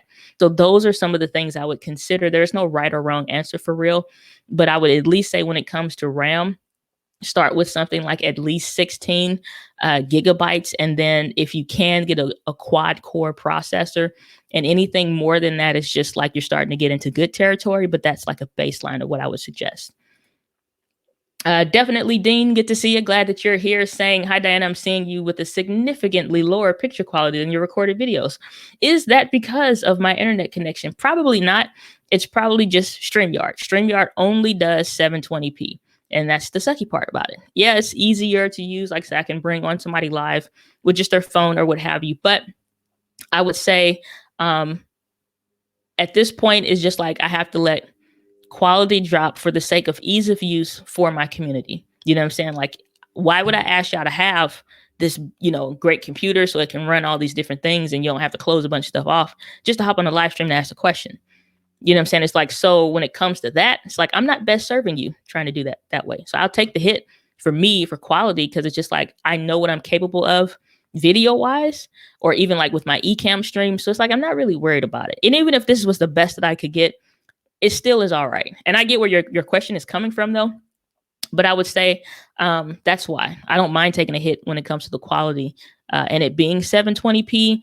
If it's easier for my community to help them or help you guys come online when it comes to that. So that's why. It's not your phone, and it probably will flake and slow down. It'll do some weird stuff, but that's the thing. So if it's StreamYard, you will be able to tell it's StreamYard, and that's not a good hallmark. So hashtag fix y'all stuff. Because none of the tools are different. The lens, the camera, the cam link, the computer, the microphone, everything's different. It's just StreamYard. So there you go. So Dino from London, UK. Well, I'm glad that you're here from London, UK. Do I sound like I'm from London or maybe not? Should I keep doing the rest of the stream? Wait, no, that's Australian. I always get it mixed up. I'll start.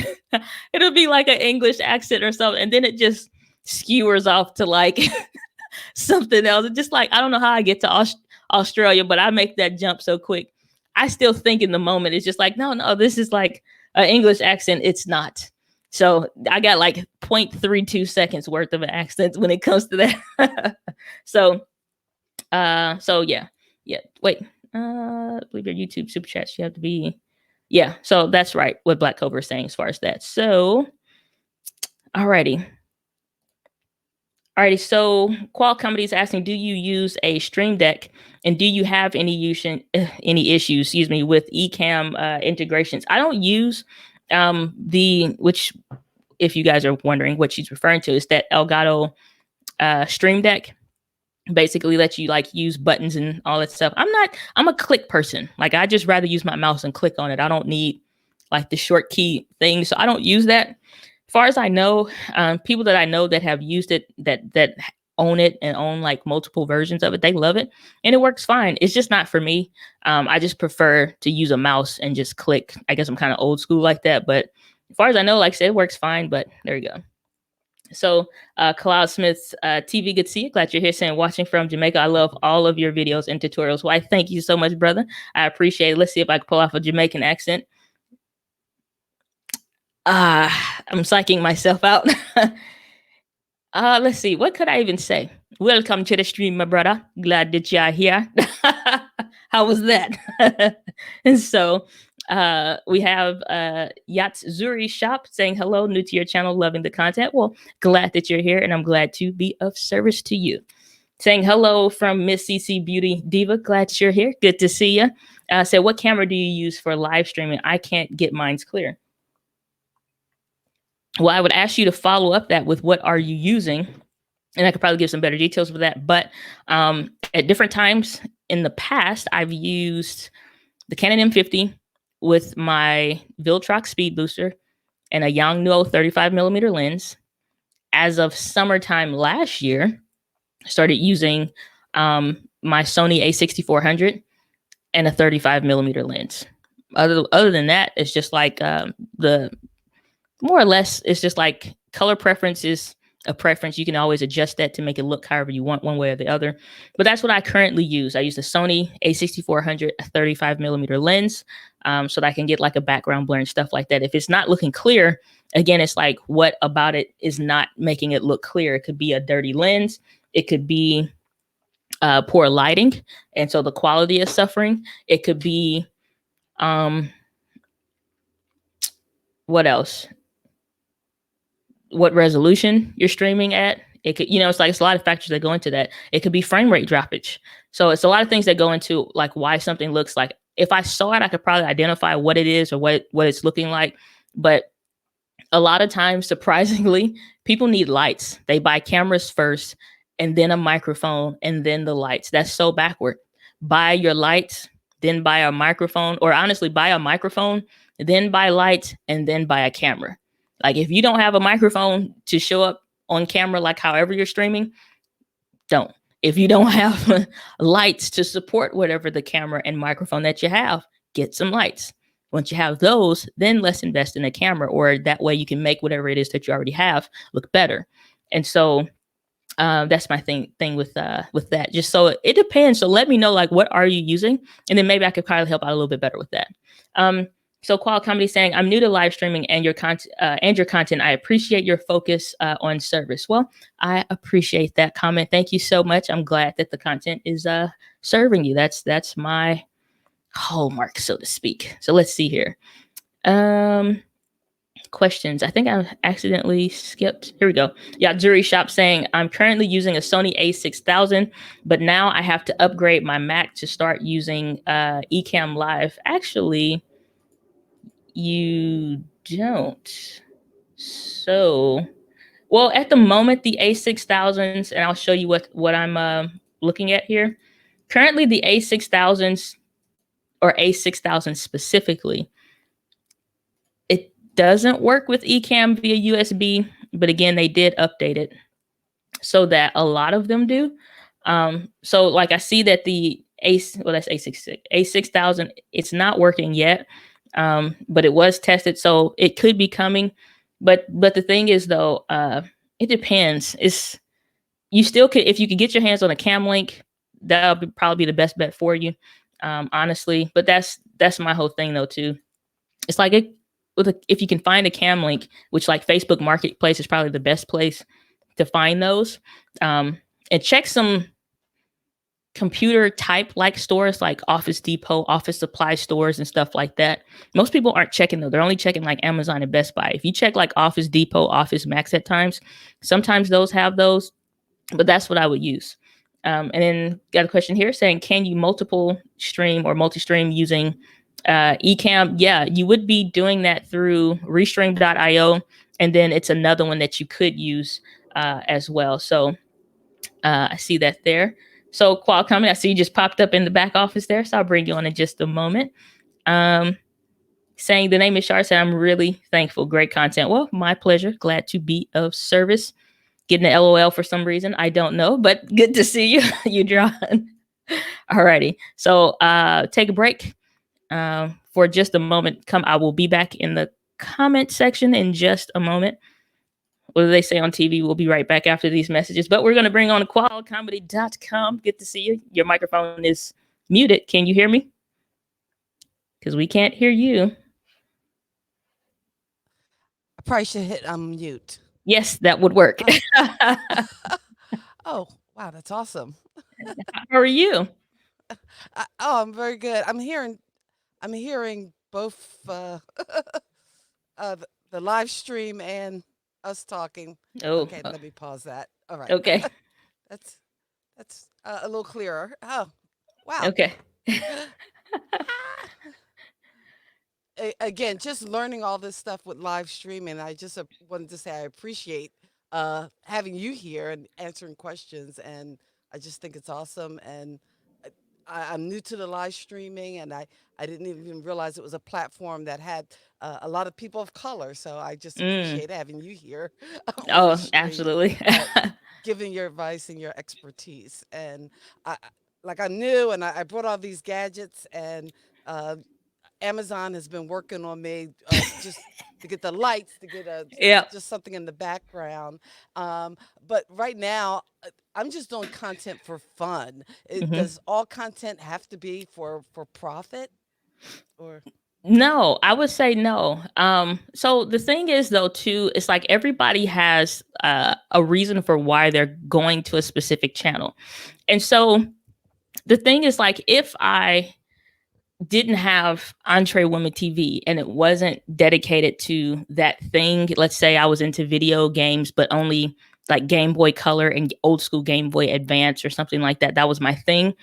Other people that are also interested in that are coming for a reason. It's the same way, like you can create a channel about anything, you can create content around anything and still build a community around anything because you have a shared belief.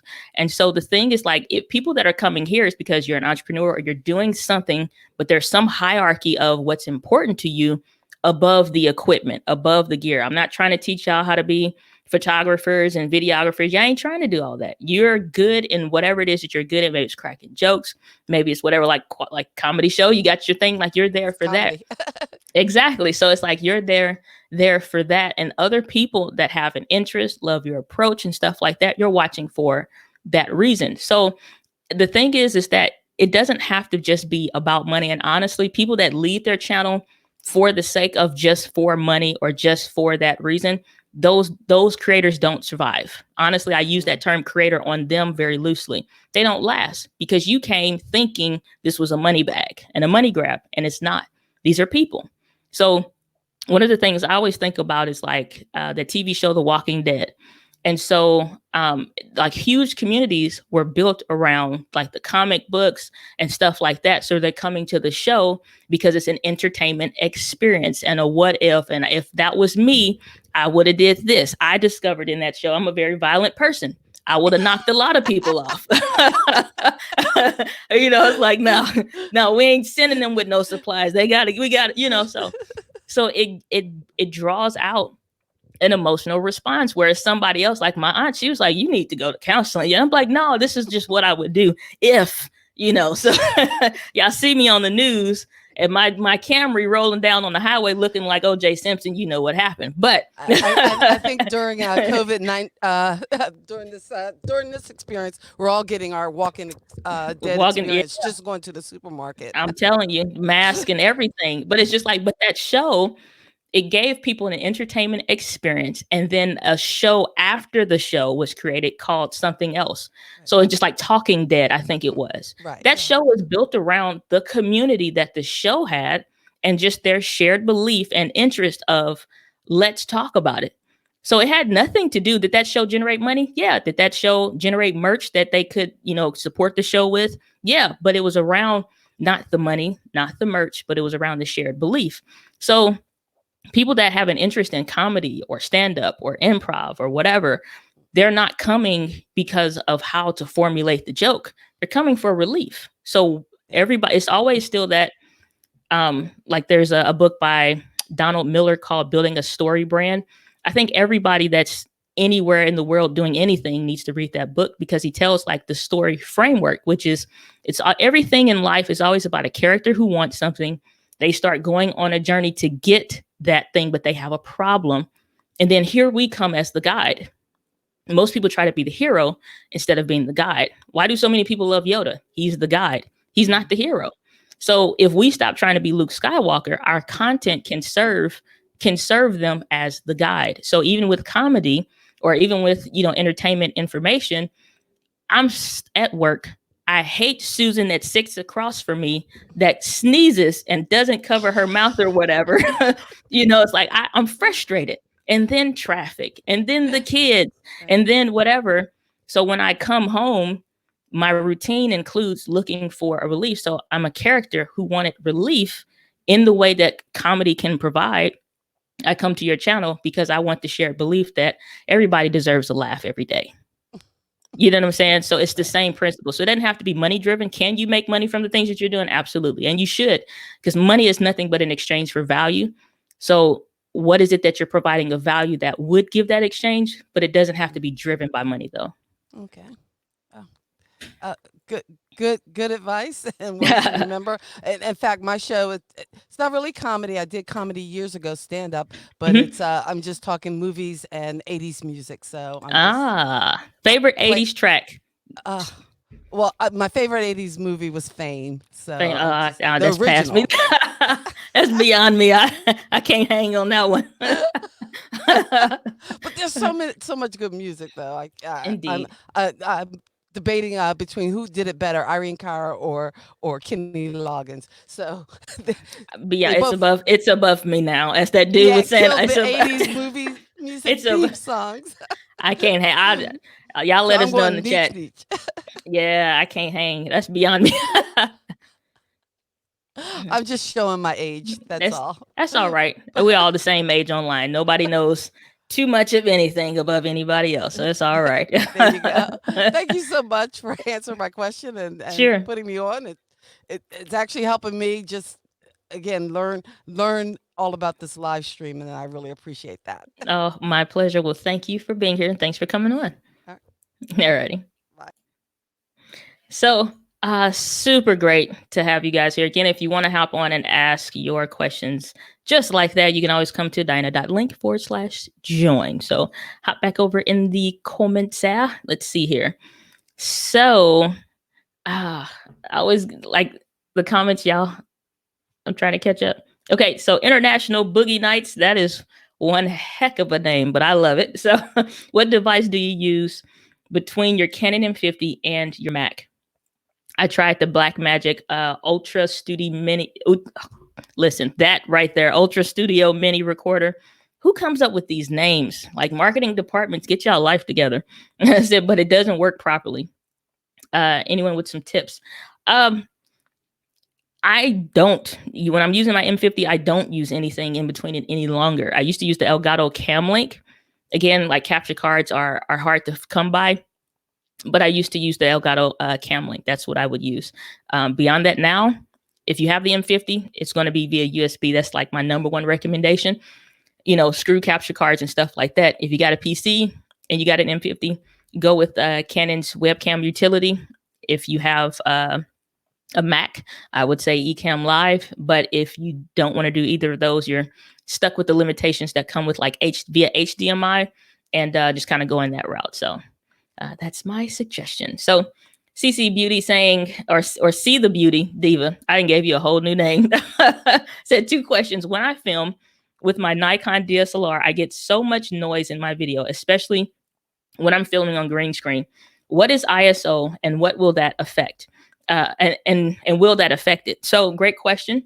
So here's the thing: when it comes to filming on any camera, if you're saying that you're getting noise, the thing is like, for those that are curious, noise is going to be like a bunch of what I would identify as sprinkles in your shot. The camera is struggling to see. It does not have enough light. And so you're getting these weird digital artifacts, so to speak, that are showing up, which again, I call sprinkles. It just looks like a bunch of activity on the screen. You don't have enough light, or the lens or potentially is not letting enough light to the sensor in the best way that it could. Anytime you're using a cheaper camera, try to get better lenses for it. If you're using like a kit lens that came with the camera and a cheaper DSLR or something like that, you still need lights. And I don't mean just like turning the ceiling light on or whatever. Obviously outdoors, if you notice when you go outdoors, it looks better, looks way better. But here's the thing though, you still need lights. Chances are you probably don't have lights. And then you're saying when it comes to green screen, you really need lights. You need to light you, and then you need to light that green screen well. Otherwise, you'll start getting that green outline around you, because the camera, whatever you're trying to do, is not able to really determine. It keeps partially cutting your ear off and you bang, and it's just like, it's like, what are we looking at? It's hard to focus. So take that into consideration when it comes to that. And ISO, basically, if you have that up too high, and up too high would be, let's say you have it at 2,500. 2,500, you have the ISO. That's too daggone high, because if with adequate lighting, you can bring that number down. I think of ISO and I explain that to beginner creators. Think of it like artificial light, digital light, so to speak. The more you add, the worse it looks. And I'm saying, like, again, you really don't want to go over 1,200, 1,500 for whatever reason. And if you start going over that, probably 6,400 is safe on some cameras, but you start going too high, it looks ridiculous. It looks absolutely ridiculous. So, and that's for any camera. So if you're noticing like, oh, I'm just going to turn the ISO up and make it brighter. No, you need lights first, and then you can start adjusting the ISO. So I would check out that video when it comes to fixing your settings. And that video explains a lot when it comes to that. So I would have you check there. So Tarek saying, thanks for the explanation. So we can play with that manually, or is it just an indicator that you need to adjust something? Says, oh my God, it is not ISO nor aperture nor shutter speed. Yeah. Check that not Camera Basics. There is a Camera Basics series. I need to finish those rest of those videos, but that fixing your settings video, I would say look there. And that'll help you a lot when you're trying to identify settings and what's this on the screen. I go around the screen of the camera and say, this is what this is what that is. So check that video for that. Saying, wow, the J85 image app manual focus mode on my phone fixed the rolling autofocus problem. Been dealing with this for a year now. Thank you. You're more than welcome. The Panasonic apps for their phone do a lot of heavy lifting where the cameras could use some help. So it's like that is like the best. I think Panasonic probably has the best application when it comes to doing that kind of stuff. David, good to see you. Hello, saying hello, Diana. Good to see you. Good to see you too. So Guy is letting us all know that the activity monitor equivalent On a Mac, it's called Resource Monitor on a PC. So if you're trying to figure out what all is running on your computer, what's using up a bunch of resources, if you're on a PC, check out Resource Monitor. If you're on a Mac, use Activity Monitor. Thank you, brother. I appreciate that so much. Or I don't know, I see male, well, it said guy. So I was just checking the thumbnail. I'm like, is that a, okay. I'm together. We're together here. Sabrina saying hello from Germany. Hello, Sabrina. Good to see you. Or Sabine. I'm giving all of y'all new names. I apologize. Sabine, good to see you.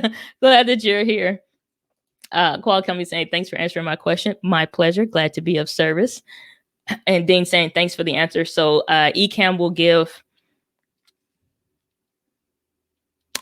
an improved picture, an improved quality based off of what you're producing. It's always still going to be on you. So Miss, I'm just gonna call you Cece. All right, I see you in the back there. I'll let you bring you on in just a moment. So it's saying, thanks for the answer. Ecamm improves the quality. Ecamm does not improve your quality. Ecamm basically does a better job at translating the quality that you have. If we were doing this stream on Ecamm, it looked like my regular videos and like my regular streams that you see that I do when I'm using Ecamm. The only difference is Ecamm gives me the accurate representation of what the camera is actually doing, what the lights are actually doing. This doesn't look bad because you look at some people's stuff, you looking up their nose, it's just like it looks awful. But looks like they recorded in a closet. But but it's just like you still get a blurry background. You still can see that it's adequately lit, but at the same time, it may get pixelated. It may slow down. It may do blah, blah, blah. So the thing is, it's like knowing that it's just not producing the best quality that's coming out of the camera and what I'm actually kicking to it. It can't handle it. So that's the only thing. So let's see here. Pastor Thanos, I'm gonna let that name ride for a moment because you can't be pastoring. Pastor Thanos is a murderer. Okay. Said I watched your Ecamm video yesterday. Didn't know it existed till then. Thank you. Said now I'm trying to find a capture card that is compatible. Is the Elgato Camlink 4K? I'm guessing you're saying like, does it work? Yeah, it works fine. The Camlinks aren't a problem. It's just a matter of whether or not what camera you're using it for. You know, it's like the Camlinks, most people thought, they used to think like with the M50, the Camlink sucks. In return, the Camlink is just like, no, Canon M50 doesn't have, and most Canon cameras don't have clean HDMI out. It has nothing to do with the Camlink. The Camlink is only converting the image from the camera to USB and telling it like, read this information like a web camera. So if I plugged in my Logitech web camera, plugged up the Sony, yeah, it would look different. But in that drop down selection to choose your camera on any streaming platform or whatever, it would say, oh, would you like to use the Camlink as your camera option? Because we see that's a web camera option. Or would you like to use the Logitech C920? That's all it's literally doing, translating that image and such.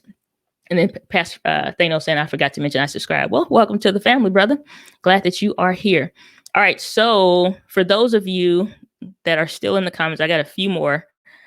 All right. Let me get to these last two and then CC, they just use a whole new name. So I'll bring you on in a minute because I see your comment is up there next. So did you create your overlay for StreamYard? Do you know where to download them? Your content is super valuable. Thank you from your boy from the Bay Area, Cali, Vallejo kid.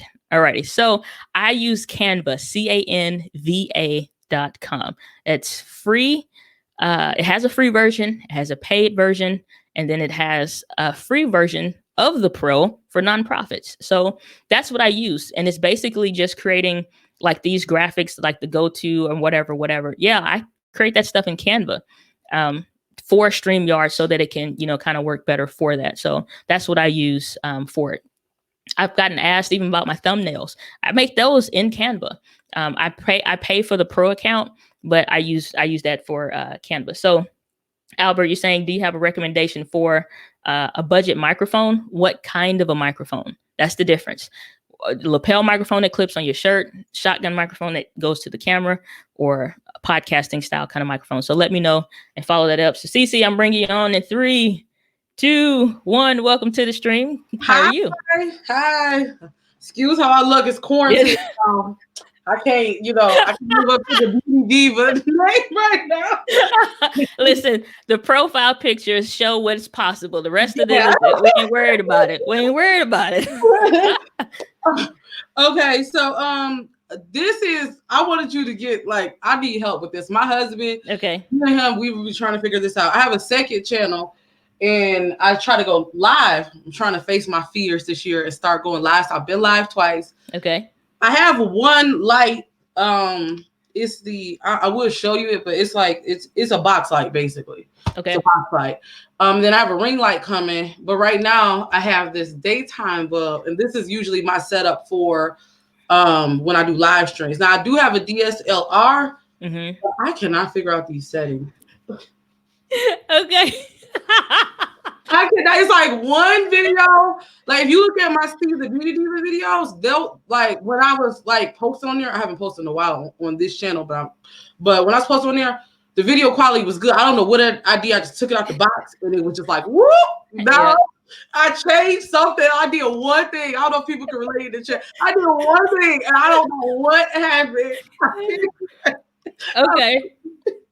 Okay, I feel you. So that's the thing. The difference with having a camera versus using your phone or something like that. Think of your phone and web cameras and all that in automatic.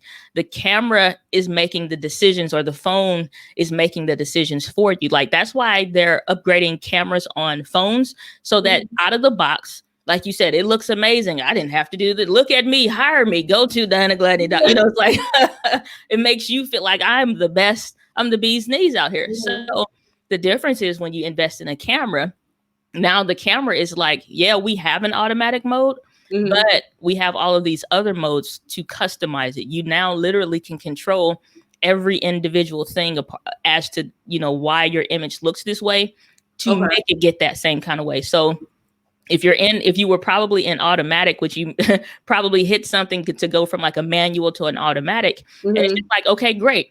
We're going to keep it that dark or that bright until you change it. It's waiting on you. You know what I'm saying? Okay. So it's you change something. It's okay, great. This is what you told us to do. It may have an indicator on there that exposure meter or something say, we think it's too dark, but we're waiting on you until you change this. So that's how you can start looking at that camera information. So it's if you look at that fixing your settings video and stuff like that, Nikon is a little bit different as far as, but the stuff that goes into video, when I say learn the basics, I need to get more into that. There is a camera basic series that I have on the channel, but the thing is that there are things that affect the motion and how, if I wave my hand, how it looks either really crazy or normal. That deals with motion blur. There are things that affect the brightness and how bright or how dark an image gets. And there are things that affect how blurry the background is or how clear it gets. And so when you think about those components in video, it's just okay, I want a blurry background, it to be well lit, and I want it to, have proper motion blur. Okay. That means now I need to put those settings and fix those settings on the camera to make it do that. It's not going to natively really do that on its own. So that's where some of those settings and learning that kind of stuff works. Okay. So anything that I say for a Canon camera, because that's what most of my tutorials are on, or the camera that I'm using, just find that part on your camera, and then you can still make those same kind of changes. Yeah. See, my husband, he wants me to move to a Canon. I'm kind of committed to Nikon. I'm one of those die hard. Yeah. My first camera was a Nikon. I had I'm the Nikon person, but I've been thinking about switching the kit, switching the lens, but I'm trying to, before I get, I'm not one of those people who want to go just buy the most expensive camera. I want to get everything I can out of my camera. Okay. And I swear, I'm I don't know, especially when I'm doing because I have my second channel is I pull cards. When I'm doing that, it's noise. I don't know how to explain it. It's a lot of noise. Even when I do green screen, it's a lot of noise, and I tried messing with the ISO. I don't know. I just hear ISO. Yeah. But you really educated me today. So I think one more lighting, like you said, and changing the settings should fix it. I'm definitely. Do you have the link for the video? Now you making me work. No, let me see. Because I'm right here on. I still had one of the tabs for the YouTube, but it's like one of the last one. I'll tell you this. It's a guy on the thumbnail. It's not me. So Okay. that'll help. It's like it's with Cantus. I'll drop it in the chat real quick because I did find it. Get shareable link. So for some reason I am not getting your notifications too, because I'm like, I just happen to be scrolling. YouTube is weird. I don't know what is up with YouTube is not like all these platforms are kind of working. Some are like some stuff works, some of it don't. That's why I always tell people like just get on the email list, follow me on Instagram or something, because I'll notify you when I'm going live. Because those bells, look, if it was a church bell, ain't nobody. It's just like now, ain't nobody having church. Ain't nobody going to, ain't no bell. The bell is broke. It's not like, I swear, even with me, I'm like, or I asked my subscriber, like, are you getting my bell? Like, what bell? Like, what are you talking about? Like, did you get did you see the bell? Like, I don't see them, but did you get notification? Like, what? I'm like, yeah. Indeed, they did not. But thank you so much. You've been a very, very, very big help. Very big help. I really do appreciate it. Like, I swear, I don't know if y'all can feel me in the comments. I felt like I don't know, like a deer in headlights. Thank you so much. You've been a very big help. Oh, my pleasure. I'm glad to be here to serve you guys. So that's the thing, is just like I say, if your thing is beauty, the camera stuff should be like enough to where you can get it to do what you want it to do. And then beyond that, it's like, you don't need to be a cinematographer. That's why it's like why I teach and create the content like I do, because it's like, you're good at something else already. You don't need to be, you just need to get these settings right and why this does this, and the hell with the rest of it. Let's just, it's like, so. Even now, like, okay, I live stream on here. I'm like torn, because when you talk to other YouTubers, they'll tell you, like other big YouTubers will tell you like, oh, they tell me you should be using your DSLR. I'm worried about overheating, because you get that like big thing. And then other people tell me, oh, you need to go out and buy this expensive camera. So I'm like, I don't know what to do. Like, I'm just starting off. So I'm using this webcam, but they make you feel, other big YouTubers make you feel like, no, that's not good enough. You need to get this, or somebody, just because I'm using StreamYard. Somebody just told me, oh, StreamYard, you're not doing good. I'm like, so it could get overwhelming because you don't know what do I need to do. Here's my recommendation. To the point, that's why I try to get people, what are you using currently? How can you make that look as best as you can? And then beyond that, if you're upgrading, you need to know the reason why. Me telling y'all to buy everything that I ever bought and all the crap that I use for videography work is not me serving you best. Yeah. You know what I'm saying? That's me trying to get affiliate income. Yeah. So at the same time, it's just like, or people have their, like, and then too, you have to consider the source. If somebody is a magazine cover photographer or something like that, and they have some videos around video, you have to consider like they have to have a baseline quality for their work. So their recommendations are coming from a higher echelon, so to speak, for why they're recommending it and their experience in their profession. Yeah. I started just like y'all did, you know what I'm saying? It's just like, man, what video? And it's just like, what does that mean? Got to Google search that. So it's just like, and then like it developed into a passion around video that I'm teaching from now. But at the same time, it's just like, to an extent, get your stuff to where you want it to look and the way you want it to look. Don't buy every lens that everybody recommends. If you're going to get something, know why and if it's going to work for you or not. And then the hell with what everybody else says, even me to a certain extent. You know what I'm saying? Like I'll say, for example, you love Nikon. I'll say I wouldn't touch Nikon with a 10-foot pole. Now, who you going to listen to, me or you? No, you love it already. So the hell with what I'm talking about. If it works for you, you know what I'm saying? You could be one lens away from the lights that you already have, the microphone that you're already using or whatever, and getting the look that you want. Why would I tell you to switch to a whole new setup, learn everything brand new? That's not helpful. You know what I'm saying? So that's my whole take on that. If you want to solely buy all this other stuff, that's what you want to do. Sure, we can make that work, but we can also make work what you have. Now, if that camera, I don't know the specific model, and I'm not extremely familiar with Nikon models. And I like the D34. It's an entry level. Like I do plan on upgrading eventually, but I want to just try to learn all I can really learn from this first. Like I'm not I know this is a little older. I think the newest one is like in the entry level, like 7,500. But I just want to just learn all I can learn from here first before I even upgrade. Yeah, I would say do that. If anything, it's just like start with the lighting, get it to look decent and to pretty good with the kit lens. And then from there, if you like, I really like my camera. I like what I can do with it. Figure out like if you want a prime lens or whatever. And it's just like, then it's like, yeah, I do want a blurry background, and it'll make the quality of the lens help sometimes with cheaper cameras. Let's go that route. You know what I'm saying? So that's what I would say before you just like switch. Cause you got to think batteries, memory cards, all this extra other stuff. People like, I get emails from people like, I'm gonna switch to Sony too. And it's just like, no, you're not. It's just like, you need to make sure. Cause I ain't finna have nobody wife or husband like, you told my husband. No, I didn't. So it's just like, it's a lot of things that go into switching from the learning curve to the equipment, the accessories. And if you already got this stuff and you like almost there, let's just get it there. And then if you want to upgrade, now you know what you actually want and what recommendations are relevant versus not, other things. So that's kind of like my stance on that. Yeah. Thank you so much. You just like really saved me so much time. I have one ring light coming. I'm gonna work with that, and I have this box light. I'm gonna work with it and change my settings. And then if I feel like I need to upgrade, then I will upgrade and go from there. So thank you so much. My pleasure. Well, thanks for coming on today. I appreciate you. Okay, one more thing. I don't know how to exit out. Like I said, I'm learning this StreamYard still, so I don't know how to exit out. I'll take you out. Bye, guys. Bye. Oh my goodness, that was so fun. All right, so thanks for coming on.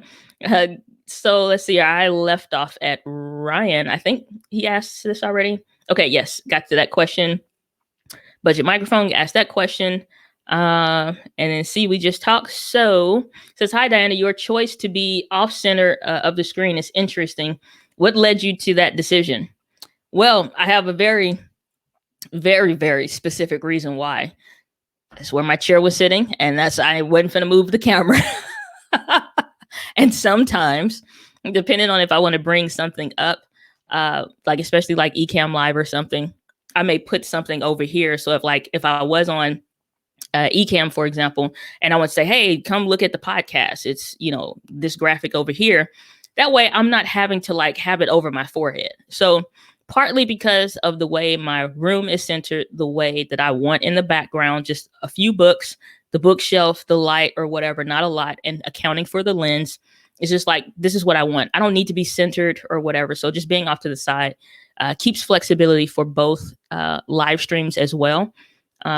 Both live streaming setups that I have. So it's not, I'm just being joking, but it's not any like has to be kind of a thing. So that's my thing. So No Go TV is that you're such an inspiration.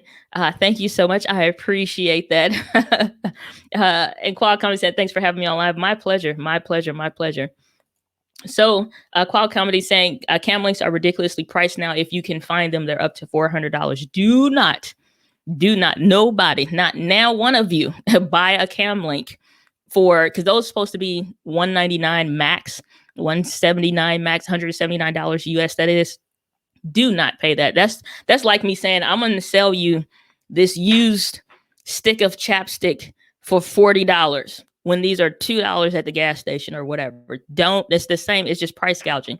So that's somebody being a butt and deciding that they're going to take advantage of people and try to sell. That's like me selling mine. It's like, oh yeah, it only cost me $179, but I'm going to sell it to y'all for $400.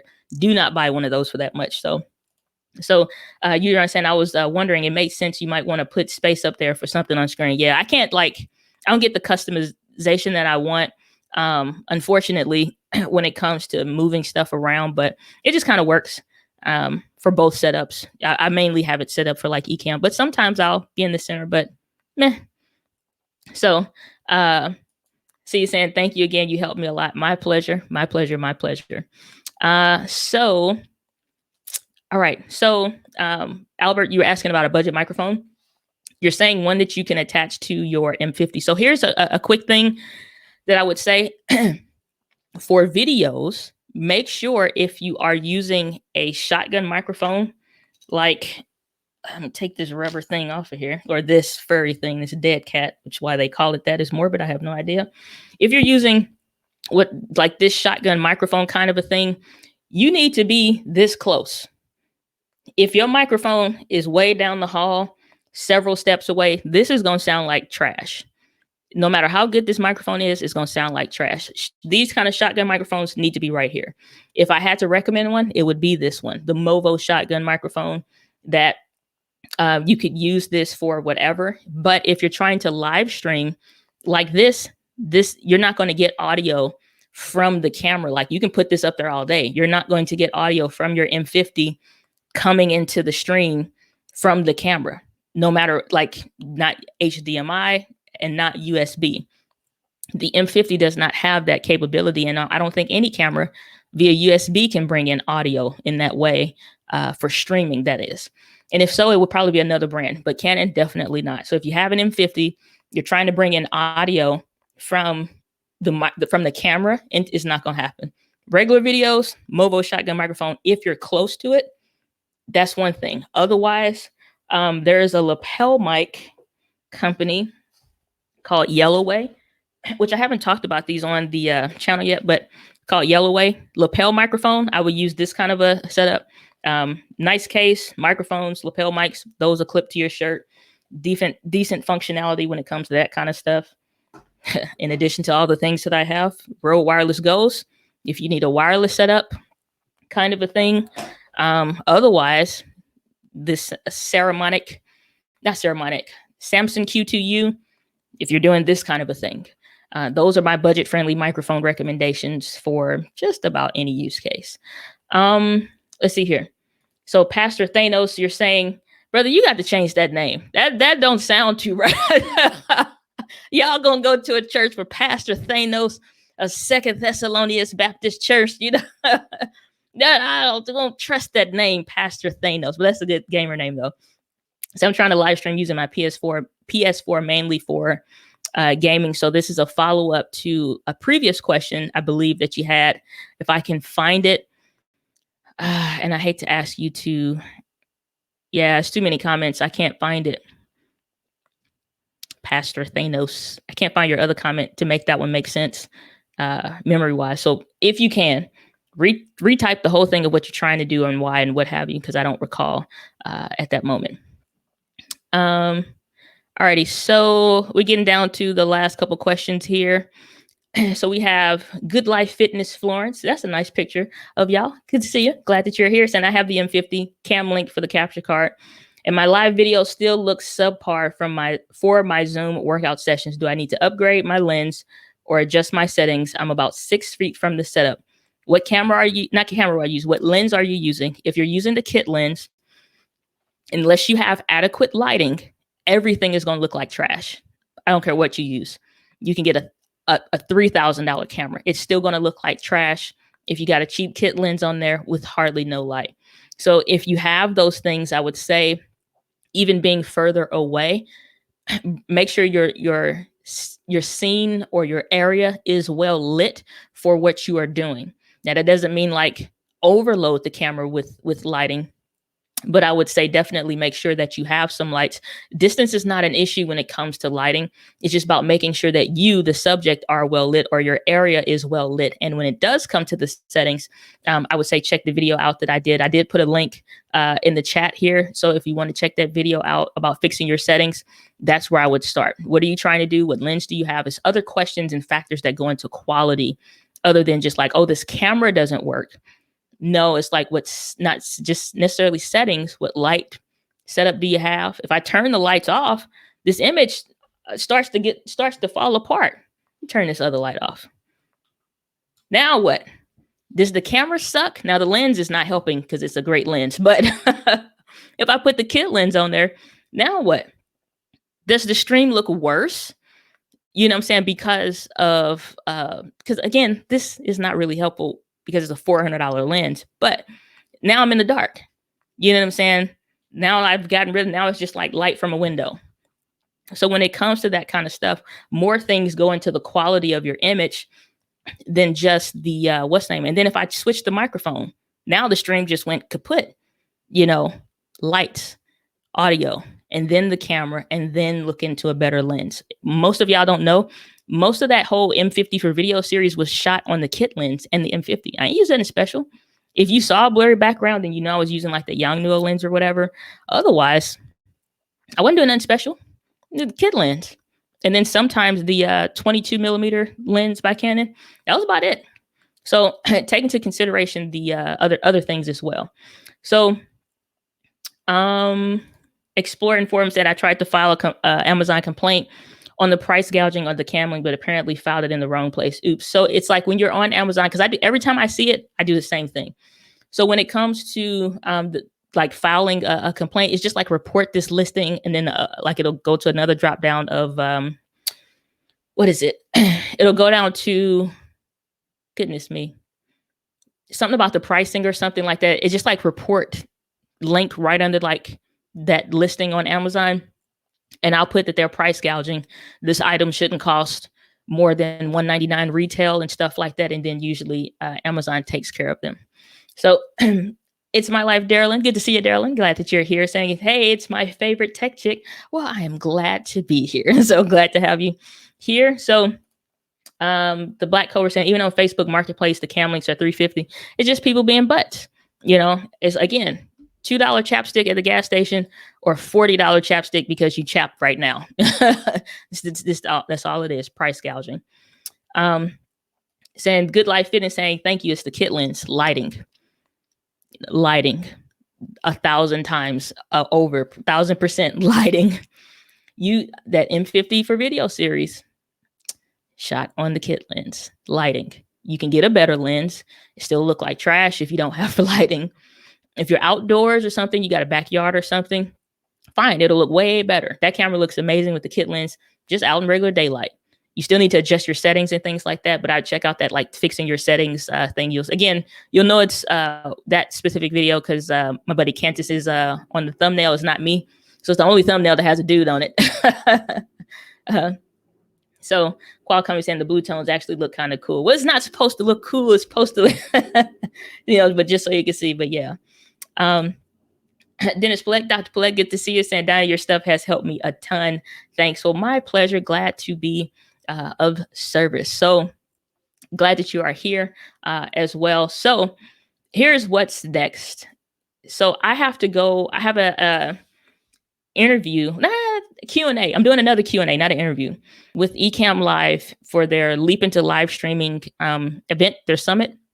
So my talk was yesterday, but I didn't schedule like a Q&A or whatever. And so apparently those that were attendees, which I just checked this morning, it's like 2,900 people registered for my session, which is freaking baffling and humbling. And thank you. And praise God for you. May the Lord bless you and keep you. But if you go to this link, you can check out that session. But they have me scheduled for a live Q&A session. So I have to prepare to do another one of these in a moment. So they'll be bringing me on. So if you guys have more questions, more things like that, it is, I believe, in their private Facebook group for the thing. But if you go to the link that I just put there, then you'll be able to check that out. But that's where I'm going to leave it for today's Helpcast. Let me know, do you guys want to see more of these? If you're watching this on the replay and you stuck around for this long, thanks for being here.